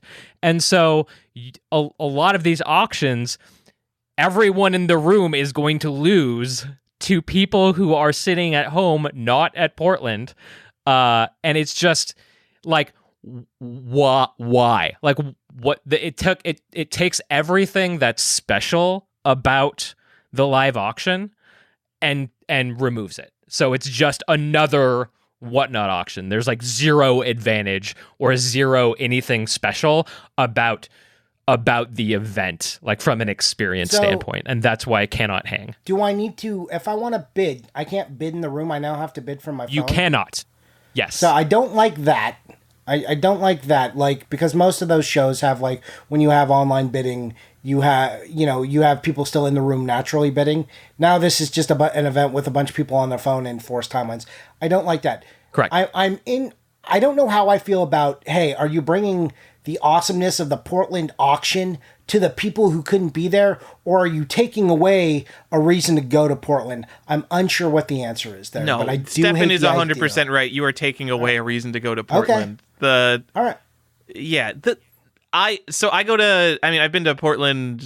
I've only been to the Portland auction once, I think. But I go to MagFest all the time. I went to MagFest for like 10 straight years. And like, I like a lot of things about MagFest, and the MagFest auction might be my favorite thing about MagFest.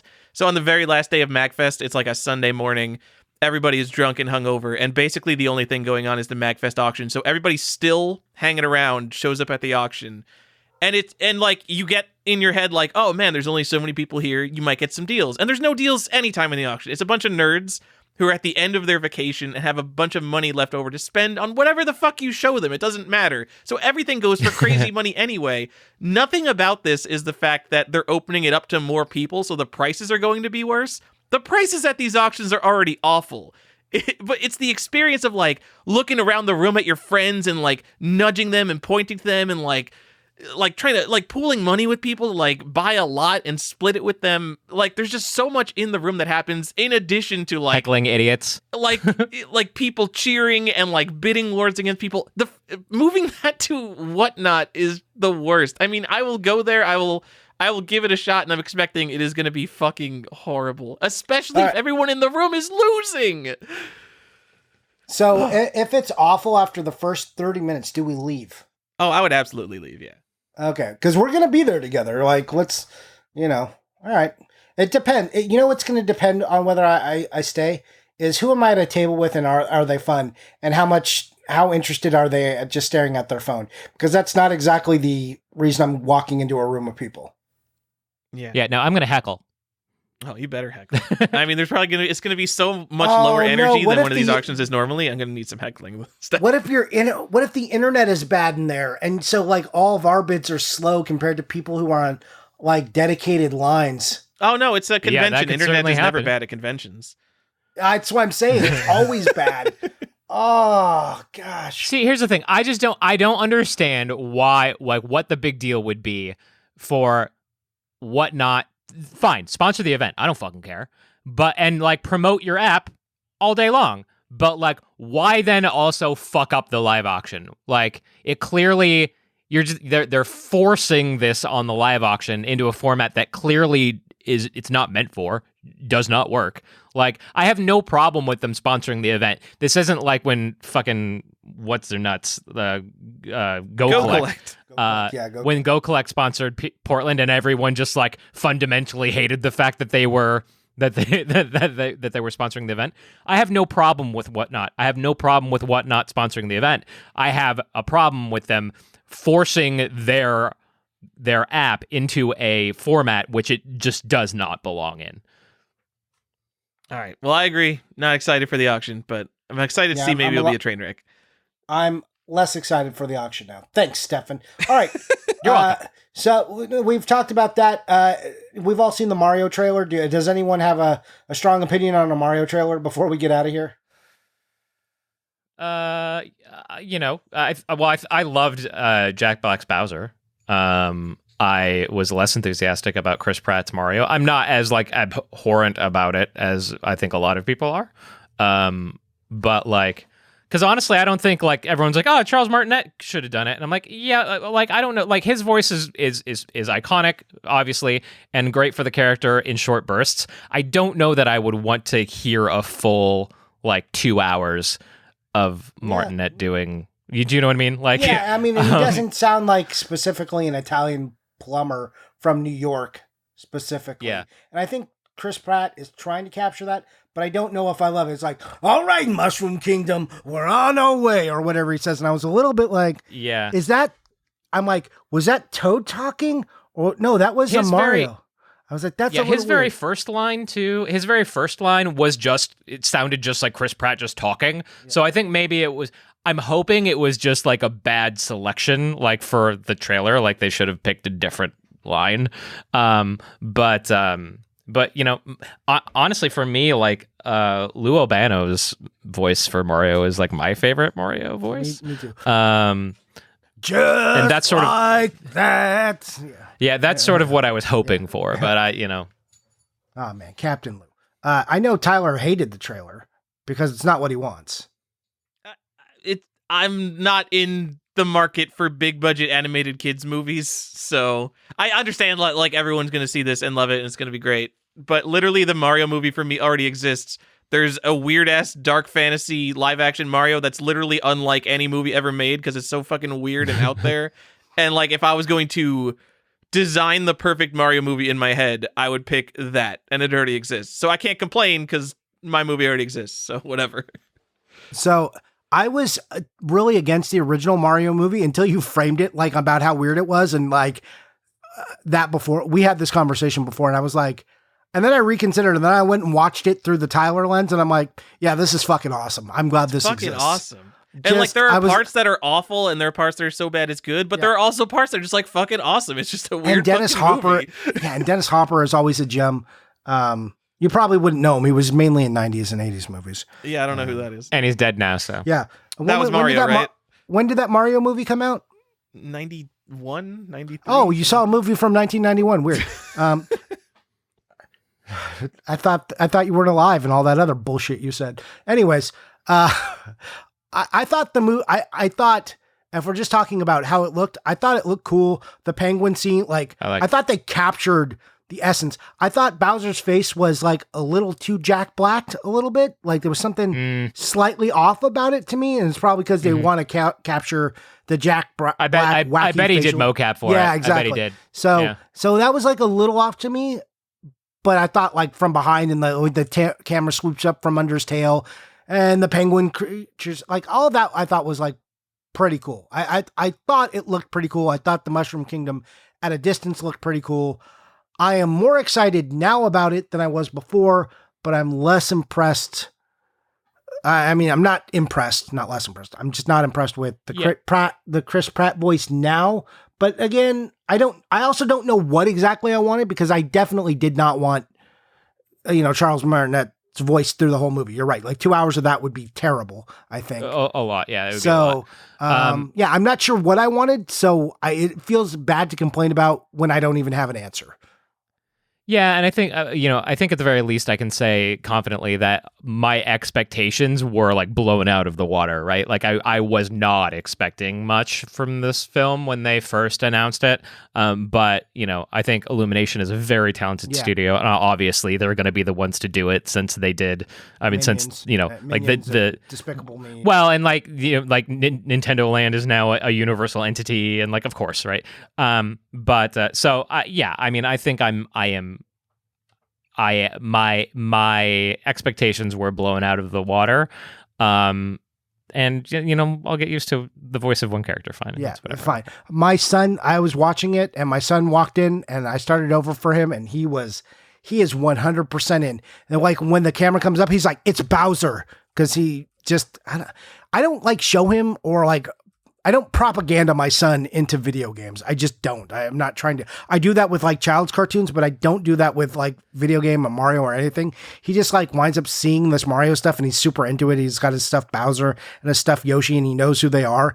And he just like the minute he realized it was a Super Mario thing and that was Bowser, he was just like, can we watch it again? Again, Dad. Watch again. I'm like, all right. Look, so watch the trailer like demo, 5 times. The demo that this movie is for is not going to care about Chris Pratt's voice. No, not at all. Like straight They're up. not going to give a shit. A bunch of like angry 20 somethings because they hate Chris Pratt. And then the 30 to 40-year-olds because it's not their Mario voice. None of those guys. This isn't for them anyways. Yeah. They're all going to see it anyway. So whatever. Yeah, of course they are. But that's the age we live in. Going to make shit on everything. $2 billion. I mean, I hope so. Like it would be nice if Mario got a little more popular, Yeah, I that was hard to say with the straight face. Those underdogs. Yeah. But like for real, like Top Gun, whatever the new Top Gun is, Top Gun Maverick, that movie made like $1.5 billion. Yep. And like that's just a nostalgic property. Like Mario is way bigger than Top Gun. Like this movie's gonna make multiple $1 billion, right? Yeah, if you're saying multiple billion, that would make it the highest grossing film of all time. I mean, if like if Top Gun Maverick is up there and that movie came out this year, this movie is going to be the highest grossing movie of all time. Let's see. Most money all time gross film. Let's see what the Avatar is still number if one. Avatar's 3 billion. Oh yeah, we can get up Yeah. there. Come on. Yeah, Avatar, Endgame, still Titanic, and then The Force Awakens. So, yeah, all right. Can we beat we'll a see. new Star Wars with 2 billion? Yeah, we're gonna beat that. This is Nintendo, man. Come on. They're at the top of their Yeah. game right now. Yeah, Everyone has a man, Switch. Top Gun Maverick. You're right. 1.5 almost on the billion. It's crazy. Pretty impressive. Pretty Furious 7 though is 1.5 billion. So like, what the fuck? That's weird. I Spider-Man would No not Way have seen Home. that coming. Yeah. Anyways, yeah, and Top Gun Maverick, still has some room to grow. It'll get a re-release at some point. Anyways, How is Aquaman 25 whatever yeah, it doesn't we don't matter. need to get into. Anyways, let's talk Aquaman about. made $1 billion. Hold up, he's right. Aquaman made $1 billion. No, All right, no, move on, Johnny. Hold on. Let me frame this better than that. Aquaman made more than Lord of the Rings: Return of the King. Yep. Aquaman made more than Spider-Man: Far From Home. Aquaman made more than Jurassic Park. Aquaman that one made is just more like, than what the Toy fuck? Story 3 and 4. By a Aquaman lot. made more than Aladdin. Aquaman made more than The Hobbit. Fake Aladdin, by the way. Fake Aladdin made $1 billion. Yeah, like Aquaman made more than The Hobbit, more than Pirates of the Caribbean. Like Aquaman made more money than a lot of things it shouldn't have made more money than. So Yeah, I am uncomfortable with that for some reason. yeah, and I don't hate Aquaman, but Aquaman, No, it's fine. wow, It's just fine. it made more than Jurassic Park, guys. Johnny, just to be clear, this is the list of highest grossing movies ever made, a list that is famously topped by Avatar, which is a movie that had Terrible. no cultural Fucking- impact whatsoever. But they made a whole land in Disney, which is actually a really sweet area. And the ride is cool, but who cares? It's Avatar. They're making Lego sets again, but who cares? It's Avatar. I don't know who Avatar is for. I don't know why this movie made this much money, and I don't know who's excited by the sequels. Sequels, I certainly plural. that's what I was gonna say. I don't understand who the sequel is for. Just The sequels, I think there's like a bunch of There's them. there's at least 2, and I think up to 5 possibly. Last I heard. Gross. So the thing is, so like Avatar at the time was the most visually impressive movie anyone had ever seen, arguably, right? But let's just say that's true. But now, Avatar, the sequel, just looks like another fucking CG movie. Like the industry has caught up. Well, it was also by 3D. Remember, there was like a big showcase for 3D at the time. Yeah. But that's all I'm saying is that like Avatar got to where it was because it was the most visually stunning movie anyone had ever seen in their lives up until that point. Again, It was asterisk. Guys, But Go ahead. why do movies look like this bullshit? I hate how Avatar looks. It's too much graphics. Like Lord of the Rings was made in like 2003, and a ton of that shit is like blue screen, but it doesn't look as bad as I think something like the modern Avatar. It's gonna be too detailed. It's gonna be too much computer bullshit. It's gonna be like playing The Last of Us 2, because so many times during The Last of Us 2, you would just like get to an overlook, and there'll be so many graphics. And it would take me out of the game almost, because I would be like, boy, they spent a lot of money making this shot right here. And I'm going to be thinking that if I watch Avatar 2, like during all the action scenes, be like, wow, that looks really expensive. A lot of computers rendered this scene, rather than thinking about the movie. Yeah, it's I don't know. Avatar is not good. Also, there's a mech fight in it, which upsets me. The only time I'm fine with a mech fight is Alien. And I understand that James Cameron is responsible for those things, but also just like, no, it's Ridley Scott. So Ridley Scott, Yeah. and this is just like, no. I'm only okay with Sigourney Weaver in a mech suit. It's the only time I'm okay with it. This thing, it's like, it's fighting a Navi. And then like, also, if you're in a fucking mech, if you're in a robot, right? You put your body in a robot so you can be an advanced fighting and you can do cool shit. Why the fuck pull out a knife? Why? Use your gun. Why a knife? This is so stupid. I can't with Avatar. I can't. Please delete this movie from history.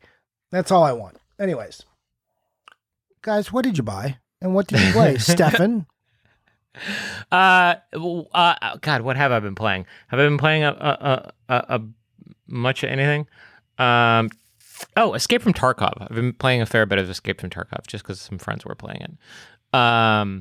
But as far as purchasing, I think I did make some fairly decent purchases for the museum. But the one thing that I would call out, because I think it's the most interesting, is some time ago I had made a deal with a former Nintendo gameplay counselor for essentially everything she had left. That's sort of a strategy of mine where I just be like, hey, what do you have? And I just kind of take everything. So that had been, so she's up in Washington, and I am not in Washington. So I had Kelsey Lewin go over and basically to this woman's home and take everything from her, and it sat in her storage unit for a number of months until I got up to Seattle a couple weeks ago, and was able to either fly or ship that stuff back home.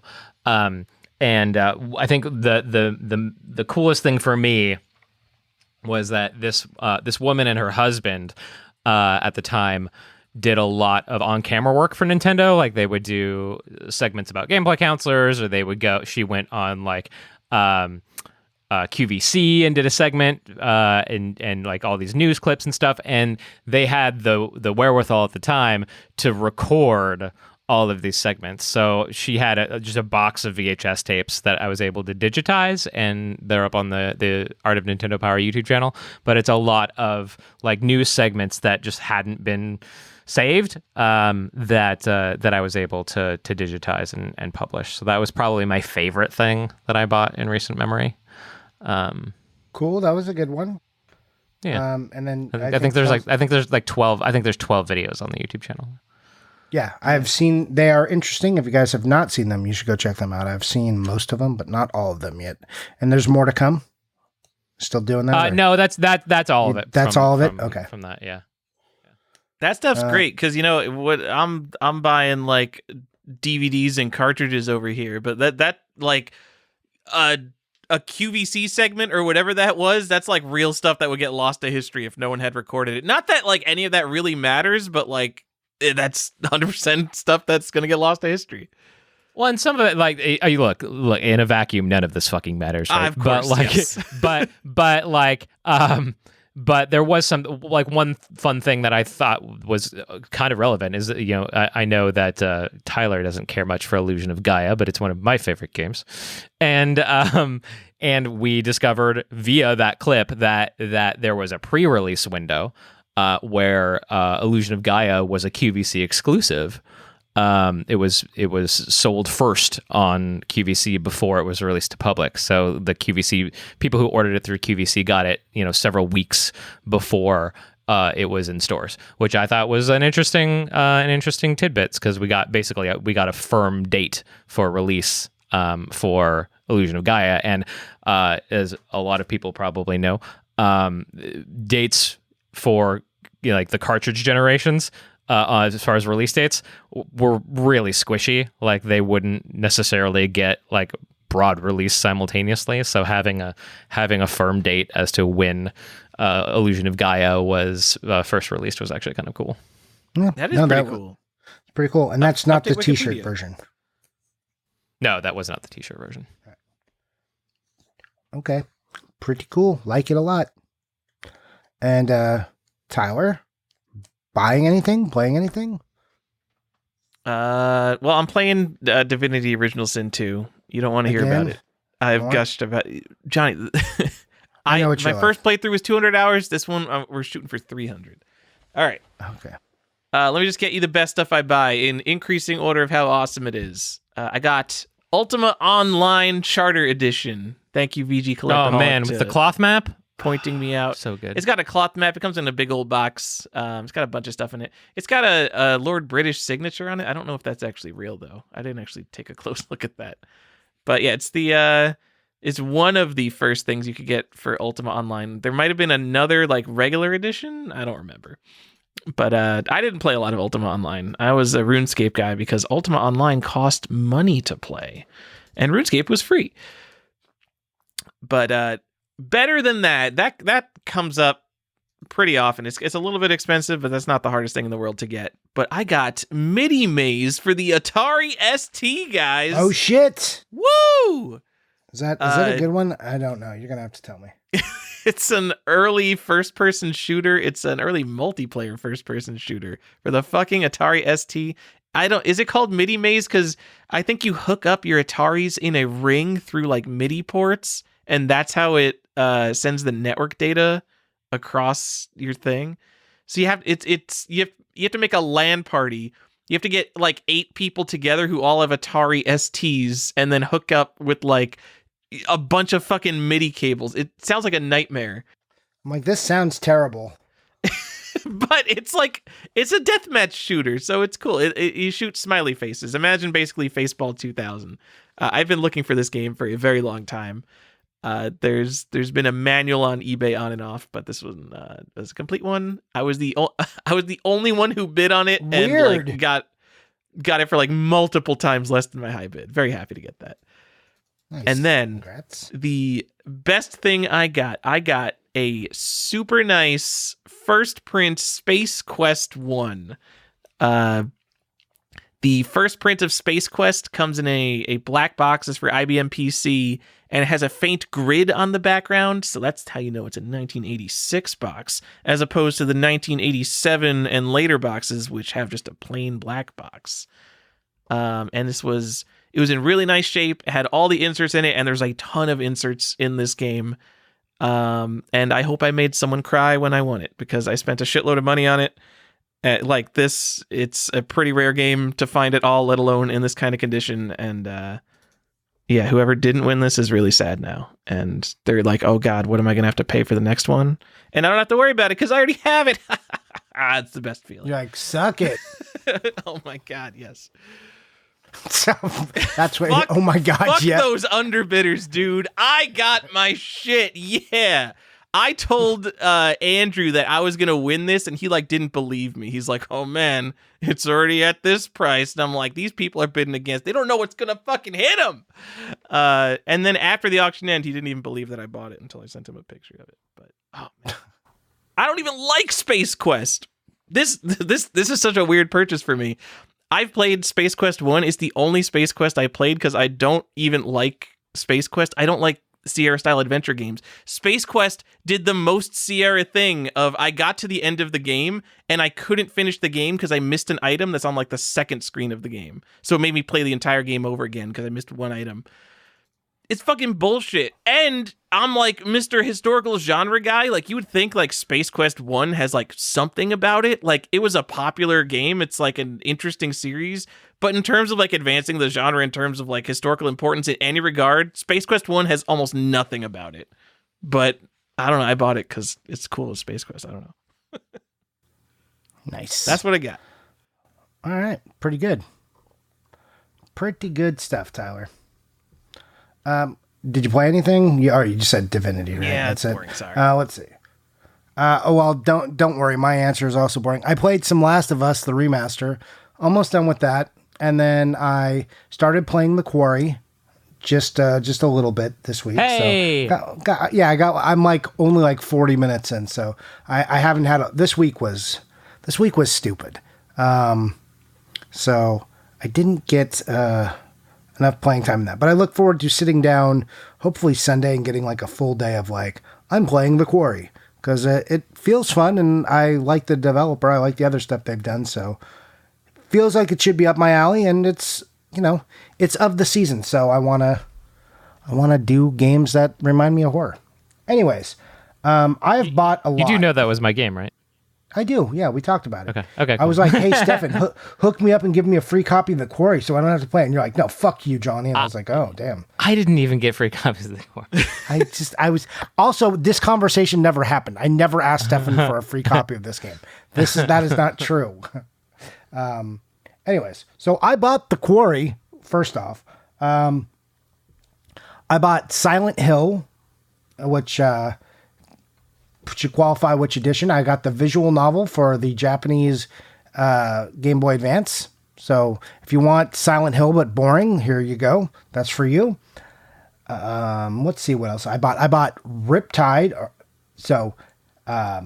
Dead Island Riptide, but I bought specifically the Rigor Mortis case, which comes with like a hula girl like bauble and like a big case. It's the whole works.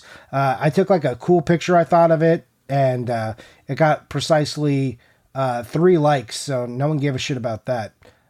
Maggot Mania. Oh, Maggot Mania. We're talking about the good Woo! stuff? Yeah. You want some Commodore 64 tapes? Let's get them. I bought Horror Tales, which is like, it's funny because that they called Atari called their thing Horror Tales, right? But this is Horror Tales The Wine for the PS5, PAL only. I bought Whole Lot of Red. Whoa, sold out, exclusive, sold out. Whole Lot of Red. Yeah, I think we helped sell that out, Tyler and I. I'm We really pushed sure it. you helped sell that out. White Knight, which is a game no one's heard of for the Switch. It's a PAL copy. Uni, Sunset Edition for the PS5, also on the PS4. But yeah, I bought that. And now let's talk about stuff you haven't seen pictures of yet, or maybe you will by the time this comes out. Hey, Tyler, I bought the Blair Witch Project games. I bought Blair Witch Project Rust and Par.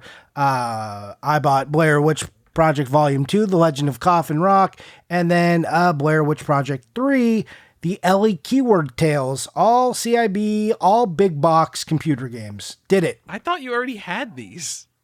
But all right, I'm in. That's awesome. I know. I mean, I have them because I wasn't talking about them before. So it sounds like I bought a lot, but this was all the Halloween stuff I wasn't able to talk about on previous shows. Now I can discuss a little bit because now we're past that. Okay. Maniac Mansion, Apple IIc. Got it. Got that Lust version, has the word Lust on the back that was pulled from Toys R Us shelves. Woo. No, this is the Apple IIc version. Oh, it doesn't. Oh, what are you doing? You got the wrong version. You got to go buy another Maniac Mansion. I know. I have to go buy like 3 versions of Maniac Mansion. Anyways, that's like a thing I got. Ooh, I don't want to say everything I bought. Let's see. Well, I bought 30. I was going to say I bought 31 new games, but really, if you guys don't know, when I buy for Halloween, I buy I got to make sure I have 31 new games to talk about this Halloween. And I kind of do that throughout the year. And then all of a sudden I look and I'm like, I bought 100 games. So yeah, that's what I did. So you're all set for the coming years, so you won't need to buy any more video games. Nope, that's not how that works. I bought the Wii U Zombie U Deluxe game set for the special box where you could get it, where Zombie U is included. Pretty cool. If you haven't seen it, it's like the coolest Wii U box. Check it out. Hey, Johnny. Don't.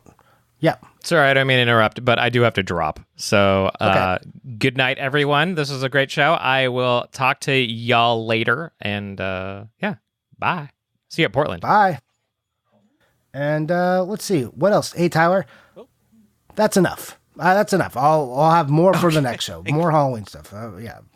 I bought a lot of stuff. I've been waiting to tell people that oh, this cool stuff that I'm excited about, but I know no one cares. Man, this Halloween, the pictures are going to be real weird. I'm going to be here's a PS5 game from Europe that you've never heard of. Here's another one. Here's some Switch games from Japan you've never heard of. Here's a Commodore 64 game. Here's an Apple IIc game. It's just going to be what the fuck is happening here? I'm going to be need some spooky filters on them and cobwebs in the background so I know to like them for Halloween. You might need to spruce these up because no one's going to know what the fuck they're looking at. If you're not posting the poop slingers of the world, I mean, how am I going to know you have a collectible video game? I don't know. I did my best with the first couple and people didn't care. After I did the Riptide one and literally no one liked it, I was like, all right, never mind being artistic. Well, I'm just going to fucking take a picture of the game in my hand and move on with my life. I'm going to post a copy of Super Mario Brothers 3 tomorrow. That's the best to do. Anyways, that's what I bought and that's what I played and that's it. And if Stefan could have just held out 5 minutes longer, Stefan he would have been literally here. left like right at the end here. Yeah, he was just like, well, I'm out. He probably had something to do for his daughter, which is fire. Right. Anyways, you can find our co-host at The Art of NP, and you can find him in Portland doing his art thing. So he'll have a whole thing there. But you can find him mostly on Twitter and Instagram. So just Google The Art of NP and you will find him. Tyler, what about you? Where can we find you? I'm on the Video Game Sage. I'm on Instagram and Discord. I'm Default Gen, Default GEN. And I'm Johnny_Iucci, and you can find me on Instagram, especially this time of year, and on our Discord. And hey, if you want to hang out with me and Tyler on the Discord and all the other awesome people who are already there, and I don't say this just like as marketing, like our Discord is great. It's full of great people who know a lot of things. If you want to hang out with them, you can join us by going to patreon.com/collectorsquest for as little as $2 to get access to the Discord, or $4 to get access to the bonus content, and $6 because you just want to give us some extra money. But $4 is the sweet spot. So that's probably what I would pick if I was looking at the value. Anyways, thanks so much for listening to us. Thanks for hanging out. Hope your Halloween is spooky and you get to play some spooky games and watch some horror movies and eat some candy and do all of those great things. Buy Count Chocula. Such a good time of year. I hope you are all embracing it, and I hope to see you guys in Portland. That's it. Thanks for listening. Bye! That is our show. Thank you to 8-Bit. APEBit, like the monkey.bandcamp.com. He does our intro music. And thank you to the patrons. Let's go fast. It's 9 a.m. I've got to wake up at 5 tomorrow for my flight to Portland. Richard, patron number 1, Bowden, Canadian variant alert, Chris Glidden, Nintendo World Champion, Daniel Jacksvik, high-end collector, Andrew Brim, no editing. We're going through this, I'm not editing out my silences. Greetings, stranger. I'm not surprised to see Andrew Shelton around here. 50 Hertz is good enough for me, Andre. Video games were meant to be slabbed, Brandon Ackley. Brian Gupta, Empaki and Rocky with Becky, the strictly limited super rare Bruno, coin-operated Cameron Couch, Fat Cat Collector, Chris Jackson, Chris SNK, Too Many in His Accessories, Mrozek, Johnny's GBA Hookup, Coffee with Mr. Saturn. I did Chris is pretty good that time, right? Playing with Power, Connor Strange, Unpunched Hang Tab, Dustin Beagle. He has returned to judge this city. Eric Addison, what are you buying? GBO Metric, the actual Shinobi, Jasonic the Kid, Red Pyramid Thing, Jonathan Shados, Joseph Garris, he's just out there having a good time achieving his goals. Proud of you. The Nintendo Tape Archivist, Joseph Leo, The Chosen Undead, Joshua Gelb, Lance Lord Hardstyle Z, Commander Mark Halstead, and this is his favorite store on the Citadel. The Degenerate Matt Ball, post in the Discord right now, Michael Chiaramonti, I'm sorry, you got deleted last week somehow, I don't know what happened. Mint Condition, Mora Bros, Mr. CIB, get your loose Genesis carts out of here, Nicholas Mad Dog McCree DiMaggio, Funkoland Employee, Platform Agnostic, Read the Game Shark. The Famicom Box, Retro Game Enthusiasts, they could be Ghost and Goblins twice, Shepish, Sean, The Gamer Collective, The New Craft, who could beat Mega Man without the pause trick, Previously Unknown Variant, Tim Walker, From the Internet, Todd Fisher, Can't Put Limits on Collecting, VG Collectaholic, The Millennium, Will Joe, Keeper of the Zelda Variant, 0x Def Code, Previous Game Collector, Adam Kavanaugh, getting the full PS2 set because Stefan won't. All caps, no gods or kings, only Andy Lancaster. What a 9.8 A++ Benji, the actually rare Bird Dog Gaming, dropping the Mario 64 Penguin off the map, Brandon Chalker, Brandon Rogers, whose favorite episode is the wrestling episode, Christopher Piper, still shaking from what he found at Goodwill, still finding deals in 2022, Colton Murphy, a winner is him, David Green, Derek Lauer, who made me edit this show, Don Libby, the hero of time, Double Ugly presents Double Ugly, the official game of the movie, actually understands the Zelda timeline, Jeff Pierce, Jeff the Game Boy Farris, he is Error, Jeff Russell, Jeremy Jarvis, here for the Pog Talk, Jeremy Matson, and the Order of No Quarter. Joe actually plays his games Champity, Video Game Art Collector because video games are art, Justin Chiccio, Kevin Zylog Z80 Zaker, Strands type game, Chris Shipley, Lateral Movement, who's got a Donkey Kong kill screen coming up. What a horrible night to have living in bits! Nick the Video Game Database Morgan, Homebrew Mastermind Divertov, Off the Map NZ Collector, the primary guy who collects Korean releases Peaceful Games. I forgot that nickname as I was reading it. I'm like, who is the primary guy? The primary guy who collects Korean releases Peaceful Games. He just posted some sticker Korean variant. I don't even remember what game it was, but I've never seen it. Dungeon Master Reed Stubenik, the promoter, Retro RPG Podcast, Text, who collects for Jaguar, Tom Obscure Variant Chaser Chase, Zaventorian, he knows all 97 Nintendo games, 32 bits or less, do the math! Andrew actually collecting N-Gage O, Ben Parker, a bad enough dude to rescue the president, Jesno, all your base are belong to him, Colby, he is Sinistar, Corhagen does what Nintendo don't, Daniel McArdle, who thought this was the Retronauts Patreon, the Modern Database, Danny Gomez, Dara Sadat, welcome to Die! The Philatelist, Dork Overlord, My Childhood PlayStation Idol, Game-Rave.com, Rip and Tear, Jackson Kubler, he is 8-Bit, John Brown, Joseph Rogers got 50,000 on Double Dragon, Collector of Everything, including Atari, Kalen McAteer, Video Game Console Modding Guy, MP3, Sam, Sega Mark III, Marks, Sean, the Video Game Illuminati LaCroix, and Hegemon of the Geek Empire, Valdor the Great. Thank you guys so much.